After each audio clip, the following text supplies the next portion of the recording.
നമ്മൾ ഓരോ ചോദ്യം ചോദിക്കുമ്പോൾ നമ്മൾ ചൂടിപ്പോവുകയാണ്. കൃഷ്ണനെ ആക്ഷേപിക്കുന്നു, രാമനെ ആക്ഷേപിക്കുന്നു, ഗ്രന്ഥങ്ങളെ ആക്ഷേപിക്കുന്നു, ആചാരങ്ങളെ ആക്ഷേപിക്കുന്നു, അനുഷ്ഠാനങ്ങളെ ആക്ഷേപിക്കുന്നു, ക്ഷേത്ര വിശ്വാസികളെ വിശ്വാസം വ്രണപ്പെടുത്തുന്നു, ക്ഷേത്ര സ്വത്തുക്കൾ കൊള്ളയടിക്കുന്നു. എൻ്റെ വീട്ടിൽ നിന്നൊന്നും പോയിട്ടില്ലല്ലോ അല്ലേ? എൻ്റെ വീട്ടിൽ നിന്നൊന്നും പോയിട്ടില്ലല്ലോ. ഞാൻ അവിടെ കൊണ്ടു കൊടുത്തതും പോയിട്ടില്ലല്ലോ. നീ എന്തൊക്കെ പോയിട്ടുണ്ട്?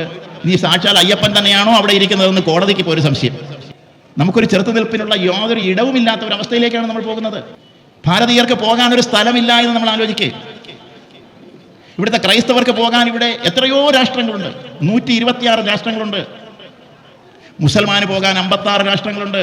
ഹിന്ദുവിന് പോകാൻ എത്ര രാഷ്ട്രമുണ്ട് എന്ന് ഇവിടെ ഇരുന്നു കൊണ്ട് ഇപ്പൊ ആലോചിക്കൂ. വീര്യം കരവാവഹൈ തേജസ്വിനാവധീതമസ്തു മാ വിദ്വിഷാവഹൈ.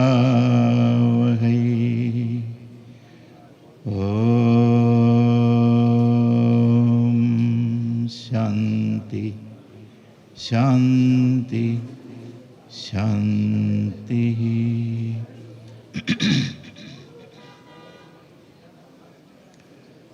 പ്രിയമുള്ള ഭക്തജനങ്ങളെ, കുടുംബാംഗങ്ങളെ,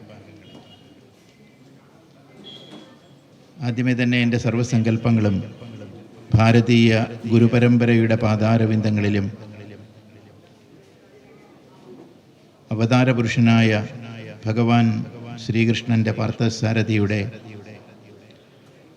പാദപത്മങ്ങളിലും പാർത്ഥസാരഥിയുടെ സങ്കല്പം കൊണ്ട് ധന്യമായിരിക്കുന്ന നിങ്ങളുടെ ഓരോരുത്തരുടെയും മനസ്ഥിതിയിലും പൂജാപുഷ്പങ്ങളായി അർപ്പിച്ചുകൊള്ളട്ടെ.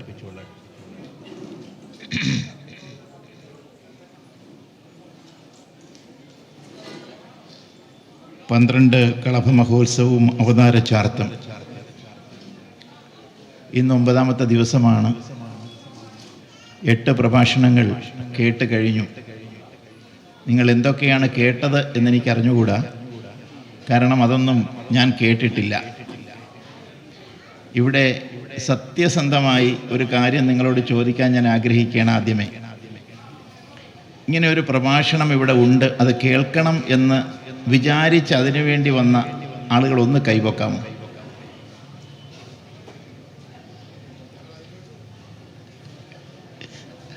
ശരി.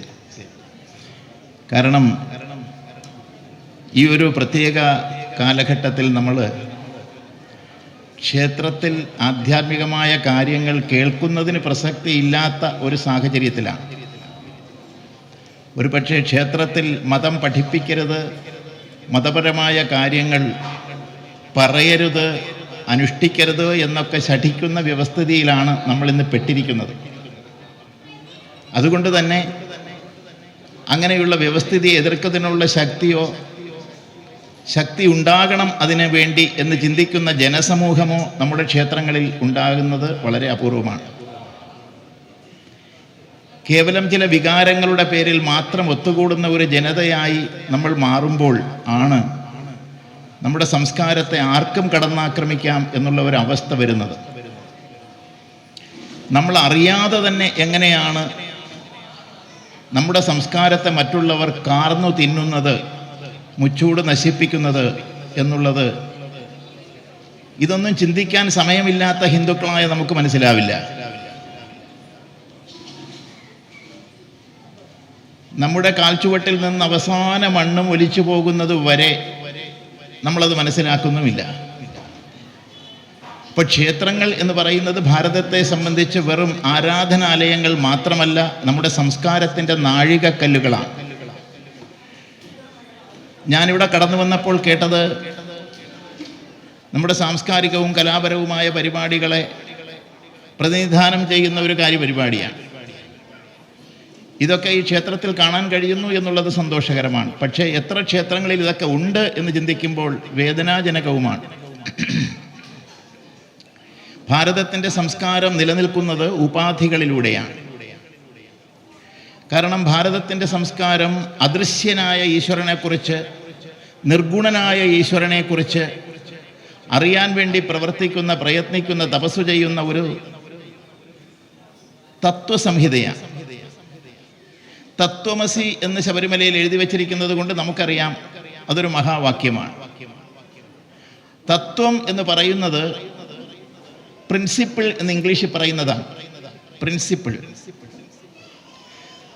തത്വത്തെ ആരും കാണുന്നില്ല. ഏതെങ്കിലും ഒരു പ്രിൻസിപ്പിൾ കണ്ട ആരെങ്കിലും ഇവിടെ ഇരിപ്പുണ്ടോ? ആർക്കുമിഡീസ് പ്രിൻസിപ്പിൾ എന്ന് കേട്ടിട്ടുണ്ട്. ആർക്കുമിഡീസ് തത്വം അല്ലേ? ഭൂഗുരുത്വം എന്ന് പറയുന്നത് ഒരു പ്രിൻസിപ്പിളാണ്. ഇങ്ങനെ പ്രിൻസിപ്പിളിനെ കണ്ടിട്ടുള്ള ആരെങ്കിലും ഇവിടെ ഉണ്ടോ? ഒന്ന് എന്ന് പറയുന്നത് ഒരു തത്വമാണ്. നമ്മളൊക്കെ 1, 2, 3, 4, 5, 6, 7 ഇങ്ങനെയൊക്കെ പഠിച്ചിട്ടുണ്ട്. പക്ഷെ ഈ ഒന്നിനെ കണ്ട ആരെങ്കിലും ഇവിടെ ഇരിപ്പുണ്ടോ? ഒന്ന് കണ്ട ആരെങ്കിലും ഉണ്ടോ ഇവിടെ? ഒന്നുപോലും നിങ്ങൾ കണ്ടിട്ടില്ല എങ്കിൽ ഞാനും കണ്ടിട്ടില്ല കേട്ടോ. നമ്മളെ കൊണ്ട് പിന്നെ എന്തിനു കൊള്ളാം? ഒന്നുപോലും കണ്ടിട്ടില്ല. കുട്ടിയെ പഠിപ്പിക്കുമ്പോൾ അധ്യാപകൻ കൈ ഉയർത്തി വിരല് ഉയർത്തി നിർത്തിയിട്ട് 1 എന്ന് പറയുന്നു. കുട്ടി 1 പഠിക്കുന്നു. 1 ഏതാണ് എന്ന് കുട്ടിയോട് അടുത്ത ദിവസം ചോദിച്ചാൽ കുട്ടി വിരല് പൊക്കി കാണിക്കും. ഒരു വടിയെടുത്ത് കാണിക്കില്ല, ഒരു ചോക്ക് പീസ് എടുത്ത് കാണിക്കില്ല. കാരണം കുട്ടിയുടെ വിചാരം ഇതാണ് 1 എന്നാണ്. പക്ഷെ ചില വിചാരമുള്ള കുട്ടികളുണ്ട്. അവൻ എഴുന്നേറ്റ് നിന്ന് ചോദിക്കും, സാർ അത് 1 അല്ലല്ലോ, സാറിൻ്റെ വിരളല്ലേ? കാരണം സാറിൻ്റെ വിരളാണതാണെന്ന് അവന് നേരത്തെ അറിയാം. 1 അവൻ പഠിച്ചിട്ടില്ല. That is not 1, that is your finger എന്നാണ് ആ കുട്ടി എഴുന്നേറ്റ് എന്ന് പറയുന്നത് ഇംഗ്ലീഷ് മീഡിയം ആണെങ്കിൽ. ശരിയല്ലേ? നിങ്ങളാരെങ്കിലും 1 പഠിച്ചിട്ടുണ്ടോ? 1 കണ്ടിട്ടാണോ പഠിച്ചത്? ഇപ്പോഴെങ്കിലും 1 കാണിച്ചു തരാൻ നമുക്ക് കഴിയുമോ? അപ്പോൾ 1 എന്ന് പറയുന്നത് ഒരു പ്രിൻസിപ്പിൾ ആയതുകൊണ്ടാണ്, ഒരു തത്വമായതുകൊണ്ടാണ് നമുക്ക് കാണാൻ പറ്റാത്തത്. 1 പോലും കാണാത്ത നമുക്ക് ഈശ്വരനെ കാണാൻ കഴിയില്ല എന്ന് പരാതി പറയാൻ എന്താ അവകാശം? 1 പോലും കാണിച്ചു തരാൻ കഴിയാത്ത ഇവിടുത്തെ യുക്തിവാദികൾക്കും അതുപോലെ തന്നെ അവിശ്വാസികൾക്കും എങ്ങനെയാണ് ഈശ്വരൻ അദൃശ്യനാണ്, അതുകൊണ്ട് ഞാൻ വിശ്വസിക്കുന്നില്ല എന്ന് പറയാൻ കഴിയുക? ഇവരൊക്കെ 1 വിശ്വസിക്കുന്നില്ലേ? ഇവരൊക്കെ 2 വിശ്വസിക്കുന്നില്ലേ? ഇവർ 3 വിശ്വസിക്കുന്നില്ലേ? ഭൂഗുരുത്വം ഇവർ കണ്ടിട്ടുണ്ടോ? മാങ്ങ താഴെ വീഴുന്നത് കണ്ടിട്ടുണ്ട് അല്ലേ? ആപ്പിൾ താഴെ വീഴുന്നത് കണ്ടിട്ടുണ്ട്. വീണത് ആപ്പിളാണ്, ആപ്പിള് ഭൂഗുരുത്വമല്ല. അപ്പോൾ കാണാൻ പറ്റാത്തതാണ് തത്വങ്ങൾ എന്ന് നമ്മൾ ആദ്യമേ പഠിക്കുകയും കാണാൻ പറ്റാത്ത ഈശ്വരനെ കാണുവാൻ ഏത് ഉപാധിയാണ് ആവശ്യം എന്ന് പഠിപ്പിക്കുകയും ചെയ്തു. അങ്ങനെയാണ് വിഗ്രഹവും ക്ഷേത്രവും ആചാരവും അനുഷ്ഠാനവും അതുപോലെ തന്നെ തപസ്സുമൊക്കെ രൂപപ്പെട്ടിട്ടുള്ളത്. കാണാൻ പറ്റാത്തതൊന്നും ഇല്ല, കാണാൻ പറ്റാത്തതിനെ വിശ്വസിക്കരുത് എന്ന് പഠിപ്പിച്ച ചാർവാകന്റെ സിദ്ധാന്തമുണ്ട്. ശ്രാദ്ധമൂട്ടുന്നത് അബദ്ധമത്രേ, ചത്തോർക്ക് വായും വയറുമുണ്ടോ എന്നാണ് ചോദിച്ചത്. കാണാത്ത ദൈവത്തെ കൈവണങ്ങിയിടല, കാണായ കായത്തെ കായിക്കൊല, ഇങ്ങനെയാണ് പറഞ്ഞത്. കാണാൻ പറ്റാത്ത ഈശ്വരനെ നിങ്ങൾ എന്തിനാണ് കൈവണങ്ങുന്നത്? അങ്ങനെ കാണാൻ പറ്റാത്ത ഈശ്വരനെ കൈവണങ്ങുമ്പോൾ നിങ്ങൾ എന്ത് ചെയ്യുന്നു? കാണാൻ പറ്റുന്ന ശരീരത്തെ നിങ്ങൾ ചൂടുപിടിപ്പിക്കുകയാണ്. വെറുതെ പട്ടിണി കിടക്കുകയാണ്, വെറുതെ വ്രതമനുഷ്ഠിക്കുകയാണ്, വെറുതെ തപസ്സു ചെയ്യുകയാണ്. എന്താ പ്രയോജനം? കാണാൻ പറ്റാത്ത ഈശ്വരന് വേണ്ടി. ഇതാണ് ചാർവാകന്റെ സിദ്ധാന്തം. ആ ചാർവാകനോടാണ്, ആ അവിശ്വാസിയോടാണ്, ആ നിരീശ്വരവാദിയോടാണ് നമ്മൾ ചോദിക്കുന്നത്, നീ 1 കണ്ടിട്ടുണ്ടോ? ഈശ്വരനെ കണ്ടിട്ടില്ല. പക്ഷെ 1 കണ്ടിട്ടില്ലാത്തവൻ 1 കക്കുന്നില്ലേ? 2 കക്കുന്നില്ലേ? കക്കുന്നത് മോഷ്ടിക്കുക അല്ലേ? ഏതെല്ലാം ഒന്നൊന്നാണ് മോഷ്ടിച്ചുകൊണ്ടിരിക്കുന്നതെന്ന് നമ്മുടെ ക്ഷേത്രങ്ങളിൽ പോലും 1 കണ്ടിട്ടില്ല. പക്ഷേ എന്ത് കണ്ടിട്ടുണ്ട്? നിങ്ങൾ തന്നെ പറയൂ, ശബരിമലയിൽ എന്ത് കണ്ടിട്ടുണ്ട്? എന്താണ് എടുത്തോണ്ട് പോയത്? 1, 2, 3 ഒന്നുമല്ല, അതവിടെ നിന്നോട്ടെ. അപ്പൊ 1 കണ്ടിട്ടില്ല. അവനാണ് പറയുന്നത് കാണാൻ പറ്റാത്തതിനെ വിശ്വസിക്കരുത്. 1 സീറ്റാണ് നമുക്ക് ജയിക്കാൻ ആവശ്യം. ആ 1 സീറ്റ് കൂടെ കിട്ടിയെങ്കിൽ ജയിച്ചു പോയനെ. ആ 1 കുറവ് കൊണ്ടാണ് തോറ്റുപോയത്. അപ്പോൾ 1 മാഹാത്മ്യം എത്രത്തോളം ഉണ്ട് എന്നുള്ളത് നമ്മൾ മനസ്സിലാക്കണം. അച്ഛൻ 1. ആ 1 അച്ഛൻ പോയപ്പോഴാണ് പിന്നെ അച്ഛനേ ഇല്ല അവന്.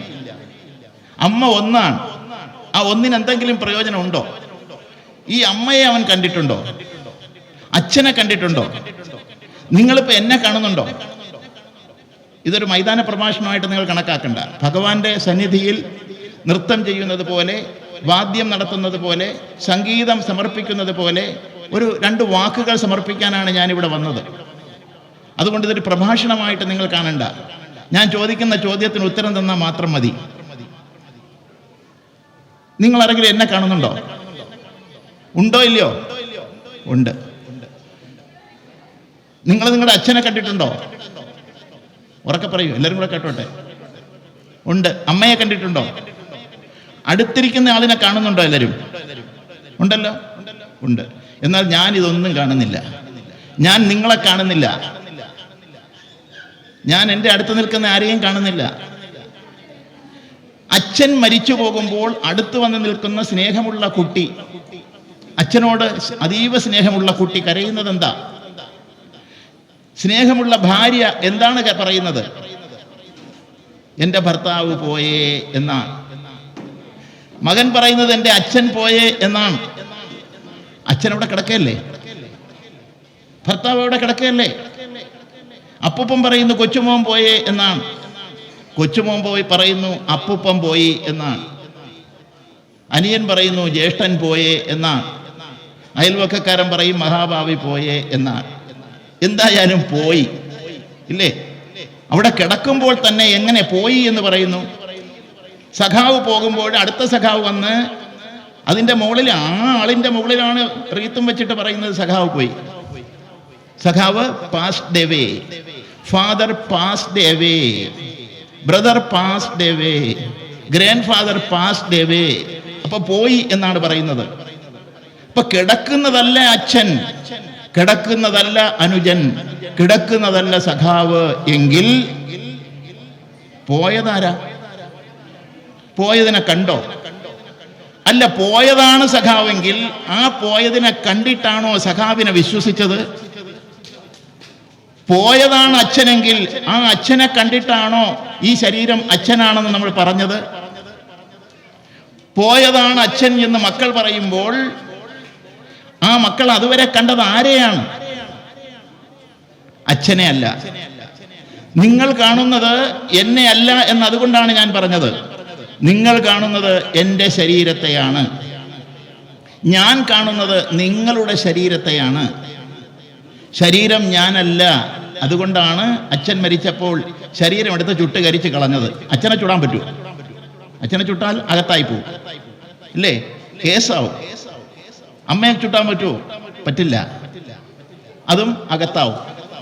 അപ്പൊ അങ്ങനെ വരുമ്പോൾ നമ്മൾ ഇതുവരെ ഞാനെന്ന് വിചാരിച്ചിരുന്നത് ഞാനല്ല, എൻ്റെ അച്ഛനെന്ന് വിചാരിച്ചിരുന്നത് അച്ഛനല്ല, അച്ഛൻ്റെ ഒരു ഉപകരണം മാത്രമാണ്, അച്ഛൻ്റെ ഒരു മീഡിയം മാത്രമാണ്, അച്ഛനെ അറിയിച്ചു തന്ന ഒരു ഉപാധിയാണ്. ഒരു ചോക്ക് പീസ് എടുത്ത് ഒന്നേ എന്ന് കാണിക്കുമ്പോൾ ആ ചോക്ക് ഒന്നല്ല, പക്ഷേ ഒന്നറിയണമെങ്കിൽ ഒന്നല്ലാത്ത ഒന്ന് നമുക്ക് വേണം ഇല്ലേ? ഒരു വിരൽ പൊക്കി ഇത് ഒന്ന് എന്ന് കുട്ടിയെ പഠിപ്പിക്കുമ്പോൾ ആ വിരൽ ഒന്നല്ല, അങ്ങനെ ഒന്നല്ലാത്ത എന്തോ ഒന്നിലൂടെയാണ് ഒന്നിനെ കുറിച്ച് നമ്മൾ പഠിക്കുന്നതെങ്കിൽ ഈശ്വരൻ അല്ലാത്ത ഒരു വിഗ്രഹത്തിലൂടെയാണ് ഈശ്വരനെ നമ്മൾ അറിയുന്നത്. അച്ഛനെ നമ്മൾ അറിഞ്ഞത് അച്ഛൻ്റെ ശരീരമുള്ളത് കൊണ്ടാണ്. അമ്മയെ നമ്മൾ അറിഞ്ഞത് അമ്മയുടെ ശരീരമുള്ളത് കൊണ്ടാണ്. ഈ ശരീരങ്ങൾ അച്ഛനുമല്ല അമ്മയുമല്ല. അച്ഛൻ്റെ കാർ അച്ഛനാണോ? അച്ഛൻ്റെ കാർ അച്ഛനല്ലല്ലോ. അച്ഛൻ്റെ കൈ അച്ഛനാണോ? എങ്കിൽ പിന്നെ അച്ഛൻ്റെ കൈ എന്നെന്തിനു പറഞ്ഞു? അച്ഛൻ്റെ വാച്ച് എന്ന് പറയുമ്പോൾ വാച്ച് അച്ഛനല്ല. അതുപോലെ അച്ഛൻ്റെ അച്ഛൻ്റെ അച്ഛൻ്റെ എന്ന് എന്തു പറഞ്ഞാലും അത് അച്ഛനല്ല. അച്ഛൻ്റെ തല, അച്ഛൻ്റെ കാല്, അച്ഛൻ്റെ കൈ, ഇതൊന്നും അച്ഛനല്ല, അച്ഛൻ്റേതാണ്. The property of my father. അച്ഛൻ്റെ ഒരു വസ്തുവാണ്, അച്ഛനല്ല. അത് മരിച്ചു പോകുമ്പോൾ മാത്രമാണ് നമ്മൾ ചിന്തിക്കുന്നത്. എന്നാലെങ്കിലും ചിന്തിക്കുന്നുണ്ടോ നമ്മൾ? അപ്പോൾ കാണാൻ പറ്റാത്തത് മാത്രമാണ് സത്യം എന്ന് പഠിപ്പിച്ച ഒരു ശാസ്ത്രം അത് ഈ ഭാരതത്തിൽ മാത്രമേയുള്ളൂ. ആ ശാസ്ത്രമാണ് സനാതനധർമ്മം. കാണാൻ പറ്റാത്തത് മാത്രമാണ് എന്നും നിലനിൽക്കുന്നത്. കാണാൻ പറ്റുന്നതൊന്നും ശാശ്വതമായി പ്രപഞ്ചത്തിൽ നിലനിൽക്കുകയേയില്ല. അത് ഭൂമിയാകട്ടെ, സൂര്യനാകട്ടെ, നക്ഷത്രമാകട്ടെ, ചന്ദ്രനാകട്ടെ, ഇതൊക്കെ ഒരു ദിവസം കാണാതാകും. ഇതിനൊക്കെ ആയുസ്സുണ്ട്. സൂര്യന് പോലും ആയുസ്സുണ്ട്. ഇന്നത്തെ സൂര്യനല്ല ഇനി കോടാനുകോടി വർഷങ്ങൾ കഴിയുമ്പോൾ ഇവിടെ ഉണ്ടാകാൻ പോകുന്നത്. വൃദ്ധിക്ഷയങ്ങൾക്ക് അനുസരിച്ച്, വൃദ്ധിക്ഷയ നിയമങ്ങൾക്ക് അനുസരിച്ചാണ് ഈ പ്രപഞ്ചം തന്നെ നിലനിൽക്കുന്നത്. സങ്കോച വികാസ പരിണാമാത് പ്രപഞ്ച എന്നാണ് നിയമം. സങ്കോചിക്കുകയും വികസിക്കുകയും പരിണമിക്കുകയും ചെയ്യുന്നതാണ് പ്രപഞ്ചം. Contraction, expansion and evolution. ഇംഗ്ലീഷിൽ പറഞ്ഞാലല്ലേ ചിലർക്ക് അത് ശാസ്ത്രമെന്ന് സമ്മതിച്ചു തരാൻ പറ്റൂ, അല്ലേ? അതുകൊണ്ടാണ് ഇംഗ്ലീഷിൽ പറയുന്നത്. Contraction, expansion and evolution. ഇത് ഈ കാണാൻ പറ്റുന്നതിനൊക്കെ ഉണ്ട്. അങ്ങനെ പരിണാമത്തിന് വിധേയമാകുന്ന ഈ കാണാൻ പറ്റുന്ന അല്ലെങ്കിൽ ദൃശ്യപ്രപഞ്ചം എന്ന് പറയുന്നത് ഉപാധിയാണ്. ആർക്കാണ് ഉപാധി? കാണാൻ പറ്റാത്ത എനിക്ക്, കാണാൻ പറ്റാത്ത നിങ്ങൾക്ക്. നിങ്ങളെ കാണാൻ പറ്റുന്നില്ല, പക്ഷെ നിങ്ങൾക്ക് നിങ്ങളുടെ ശരീരം ഉപയോഗിച്ച് കർമ്മം മാത്രമേ ചെയ്യാൻ പറ്റൂ എന്നതുപോലെ നിങ്ങൾക്ക് ഈ പ്രപഞ്ചത്തെ ഉപാധിയാക്കിക്കൊണ്ടാണ് കർമ്മം ചെയ്യാൻ പറ്റുക.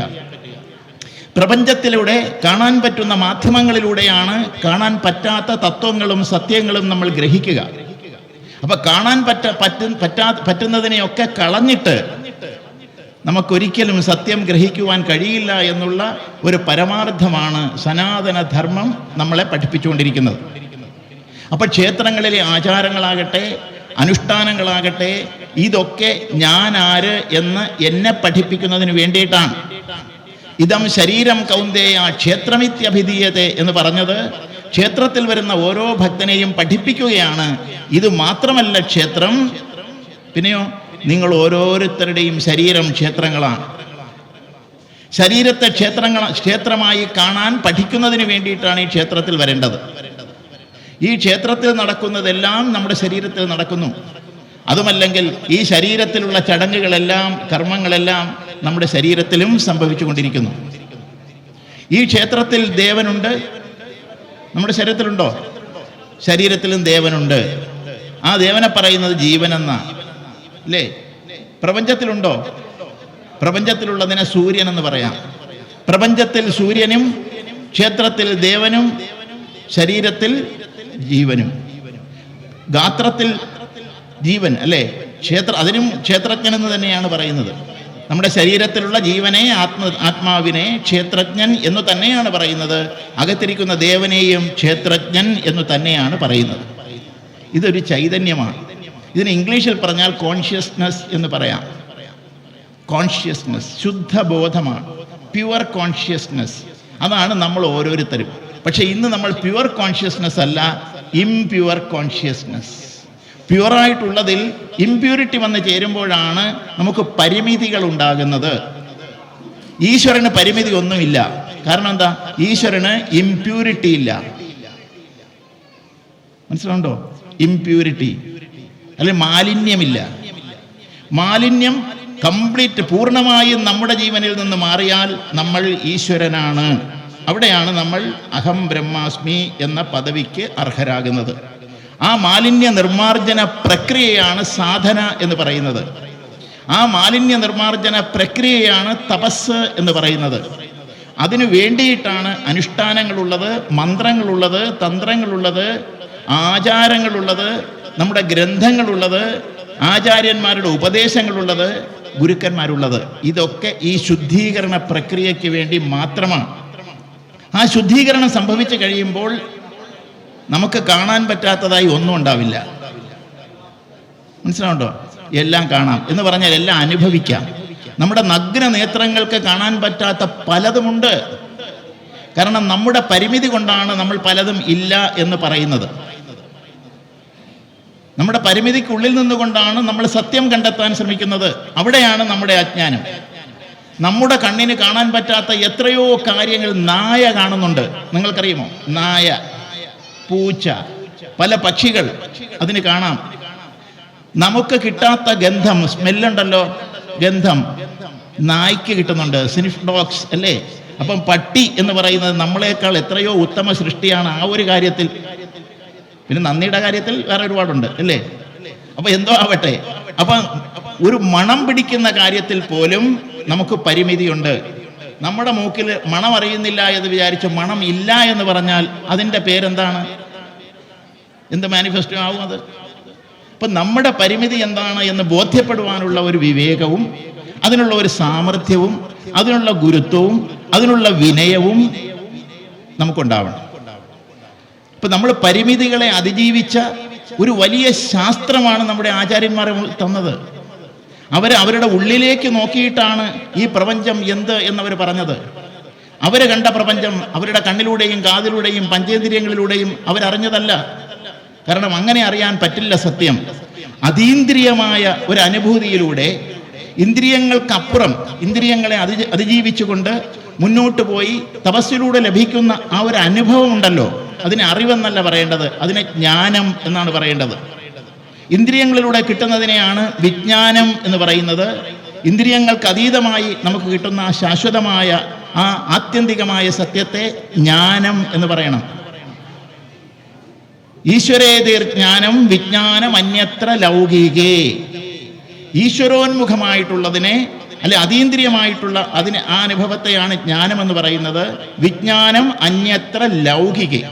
ഈ സംസാരവുമായി ബന്ധപ്പെട്ട് ഈ പ്രപഞ്ചവുമായി ജഗത്തുമായി ബന്ധപ്പെട്ട് രൂപനാമ ഗുണങ്ങളുമായി ബന്ധപ്പെട്ട് നിലനിൽക്കുന്ന എല്ലാ അറിവിനെയും നോളജ് എന്ന് പറയുമ്പോൾ അതിനപ്പുറം നമ്മൾ ഗ്രഹിക്കേണ്ടുന്ന അനുഭവത്തിനെ നോളജ് എന്നല്ല പറയുന്നത്, അതിനെ വിസ്ഡം എന്ന് ഇംഗ്ലീഷിൽ വേണമെങ്കിൽ പറയാം. ജ്ഞാനത്തിന് തുല്യമായ മറ്റൊരു പദമില്ല, എന്നാലും അതിനെ വിസ്ഡം എന്ന് തൽക്കാലം നമുക്ക് വിളിക്കാം. അപ്പം നമ്മളാരും ജ്ഞാനികളല്ല, അറിവുള്ളവരാണ്. പല അറിവും നമുക്കുണ്ട്, പക്ഷെ ജ്ഞാനമുണ്ടോ? ജ്ഞാനമുണ്ടാകണമെങ്കിൽ ബുദ്ധി ഉണ്ടാകണം, അല്ലേ? ബുദ്ധി ഉണ്ടായാൽ ജ്ഞാനം ഉണ്ടാവോ? ഒരിക്കലും ഇല്ല. ബുദ്ധി ഉണ്ടെങ്കിൽ അറിവുണ്ടാകും. അത് നമ്മുടെ തലയില് ഇടതുവശത്ത്, അല്ലേ? നമ്മുടെ ബ്രെയിൻ തന്നെ രണ്ടായിട്ട് ഭാഗിച്ചിട്ടുണ്ട്, വലതുവശവും ഇടതുവശവും. ഇടതുവശം എന്ന് പറയുന്നത് പ്രകൃതിയെ കുറിക്കുന്നതാണ്. പ്രകൃതി നമുക്കറിയാമല്ലോ. രാമന്റെ ഇടതുവശത്ത് സീതാദേവി ഇരിക്കുന്നു, കൃഷ്ണന്റെ ഇടതുവശത്ത് ലക്ഷ്മി ഇരിക്കുന്നു, ബ്രഹ്മാവിന്റെ ഇടതുവശത്ത് സരസ്വതി ഇരിക്കുന്നു, ശിവന്റെ ഇടതുവശത്ത് പാർവതി ഇരിക്കുന്നു. നമ്മുടെയൊക്കെ വീടുകളിൽ എങ്ങനെയാണെന്ന് എനിക്ക് അറിഞ്ഞുകൂടാ. ഇടത്താണോ വലത്താണോ അമ്മമാരിരിക്കുന്നതെന്ന് എനിക്ക് അറിഞ്ഞുകൂടാ. എന്തായാലും നമ്മുടെ ശരീരത്തിൽ ഇടതുവശമാണ് പ്രകൃതിയെ സൂചിപ്പിക്കുന്ന ബ്രെയിൻ ഉള്ളത്. വലതുവശം എന്താ? ഇൻറ്റ്യൂഷൻ. ഒന്ന് ഇന്റലക്റ്റിനും മറ്റൊന്ന് ഇൻറ്റ്യൂഷനും ഇടം കൊടുക്കുന്നതാണ്. അതായത് നമ്മുടെ പഞ്ചേന്ദ്രിയങ്ങളിൽ കൂടെ കിട്ടുന്ന അറിവിൻ്റെ ആകെത്തുകയാണ്, അതിലൂടെ വളരുന്നതാണ് ബുദ്ധി എന്ന് പറയുന്നത്. പക്ഷേ പഞ്ചേന്ദ്രിയങ്ങൾക്ക് അതീതമായി നമുക്ക് തപസ്സിലൂടെ, അനുഷ്ഠാനങ്ങളിലൂടെ, ആചാരങ്ങളിലൂടെ, മന്ത്രത്തിലൂടെ, ഉപാസനയുടെ ലഭിക്കുന്നതിൻ്റെ പേര് ബുദ്ധി എന്നല്ല, പ്രജ്ഞ എന്നാണ്. ഇടതുവശത്ത് ബുദ്ധിവികാസവും വലതുവശത്ത് പ്രജ്ഞാവികാസവും. പ്രജ്ഞാവികാസം സംഭവിച്ചവർക്ക് മാത്രമേ കാലാതീതരാകാൻ പറ്റൂ. നമുക്കിതാ നമ്മുടെ കണ്ണിൻ്റെ മുമ്പേ കാണുന്നത് മാത്രമേ ശരിയെന്ന് വിചാരിക്കാനും വിശ്വസിക്കാനും നമുക്ക് തർക്കിക്കാനും ഒക്കെ കഴിയൂ. മറ്റതങ്ങനെയല്ല. ഒരിടത്തിരുന്നു കൊണ്ട് ഈ ലോകത്ത് നടക്കുന്ന എന്തും അറിയുവാൻ തക്ക രീതിയിൽ ഉള്ള ഒരു അവയർനെസ്, മനസ്സിലായി, എല്ലാം കാണാൻ കഴിയുന്നൊരവസ്ഥ. അതിനെയാണ് എന്ത് പറയുക? സർവജ്ഞത്വം എന്ന് പറയുന്നത്. അതുകൊണ്ടാണ് ഭഗവാനെ പറ്റി പറയുമ്പോൾ ഓംനി പ്രസന്റ്.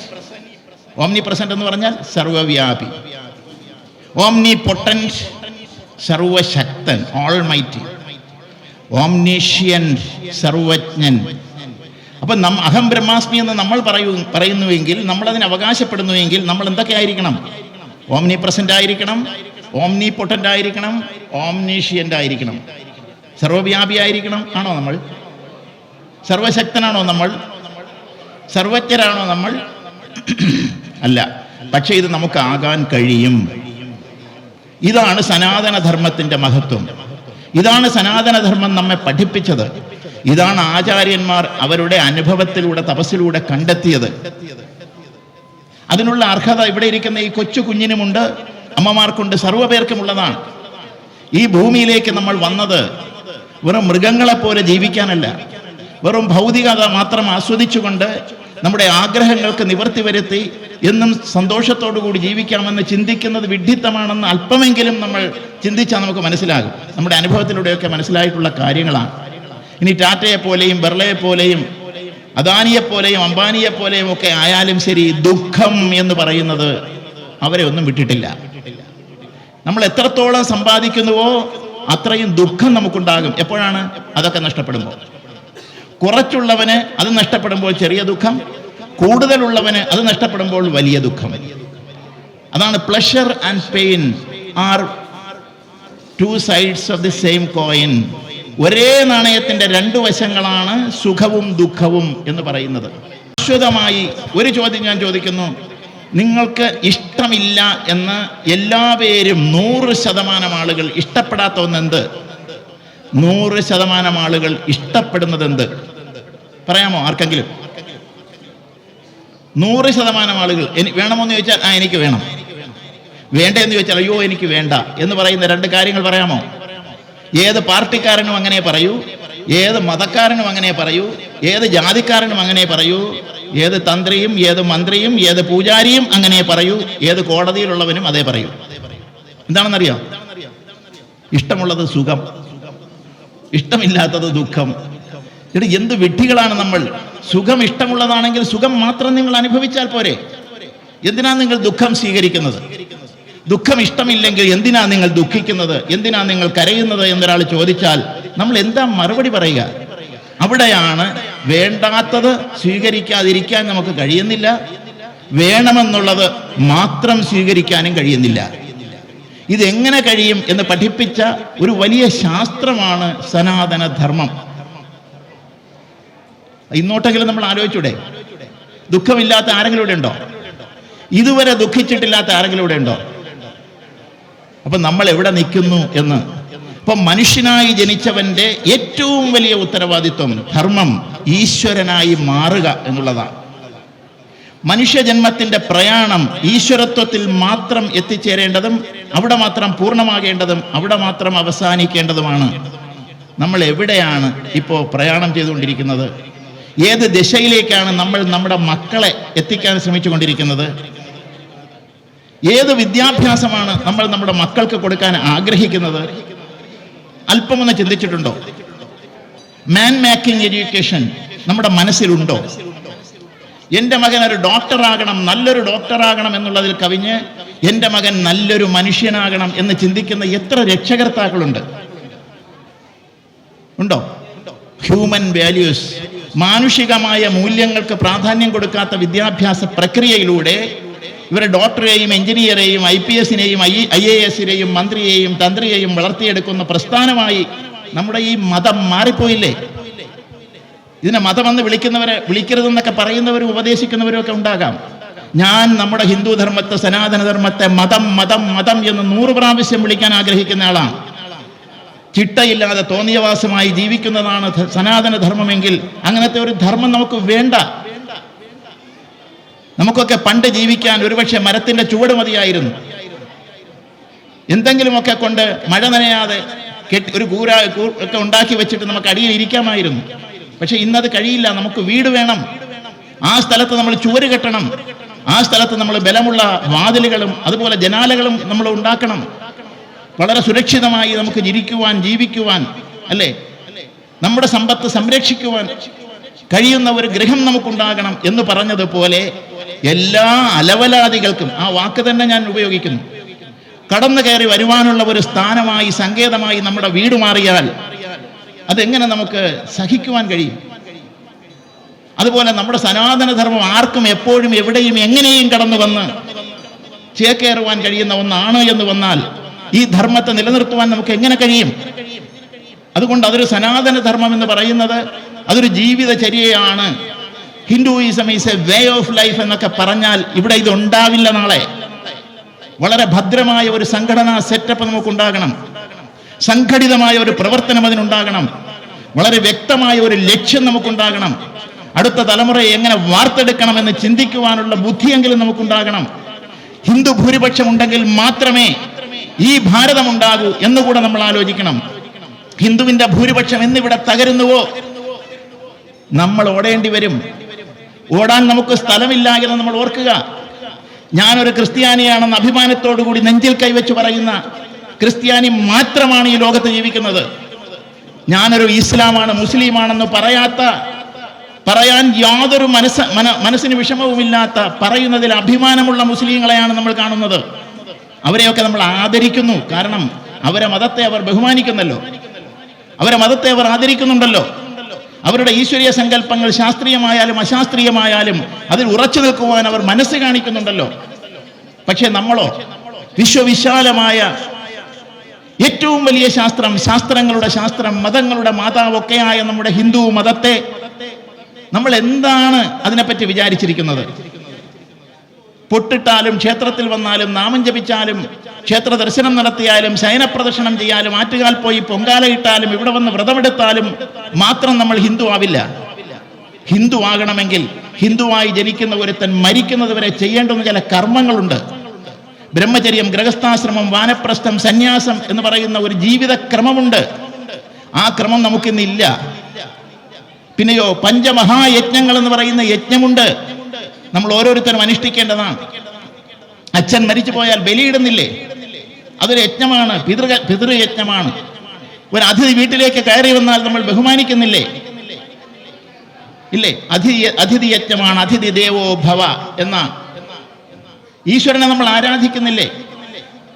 ക്ഷേത്രത്തിൽ നമ്മൾ വരുന്നില്ലേ? പൂജിക്കുന്നില്ലേ? ദേവയജ്ഞമാണ്.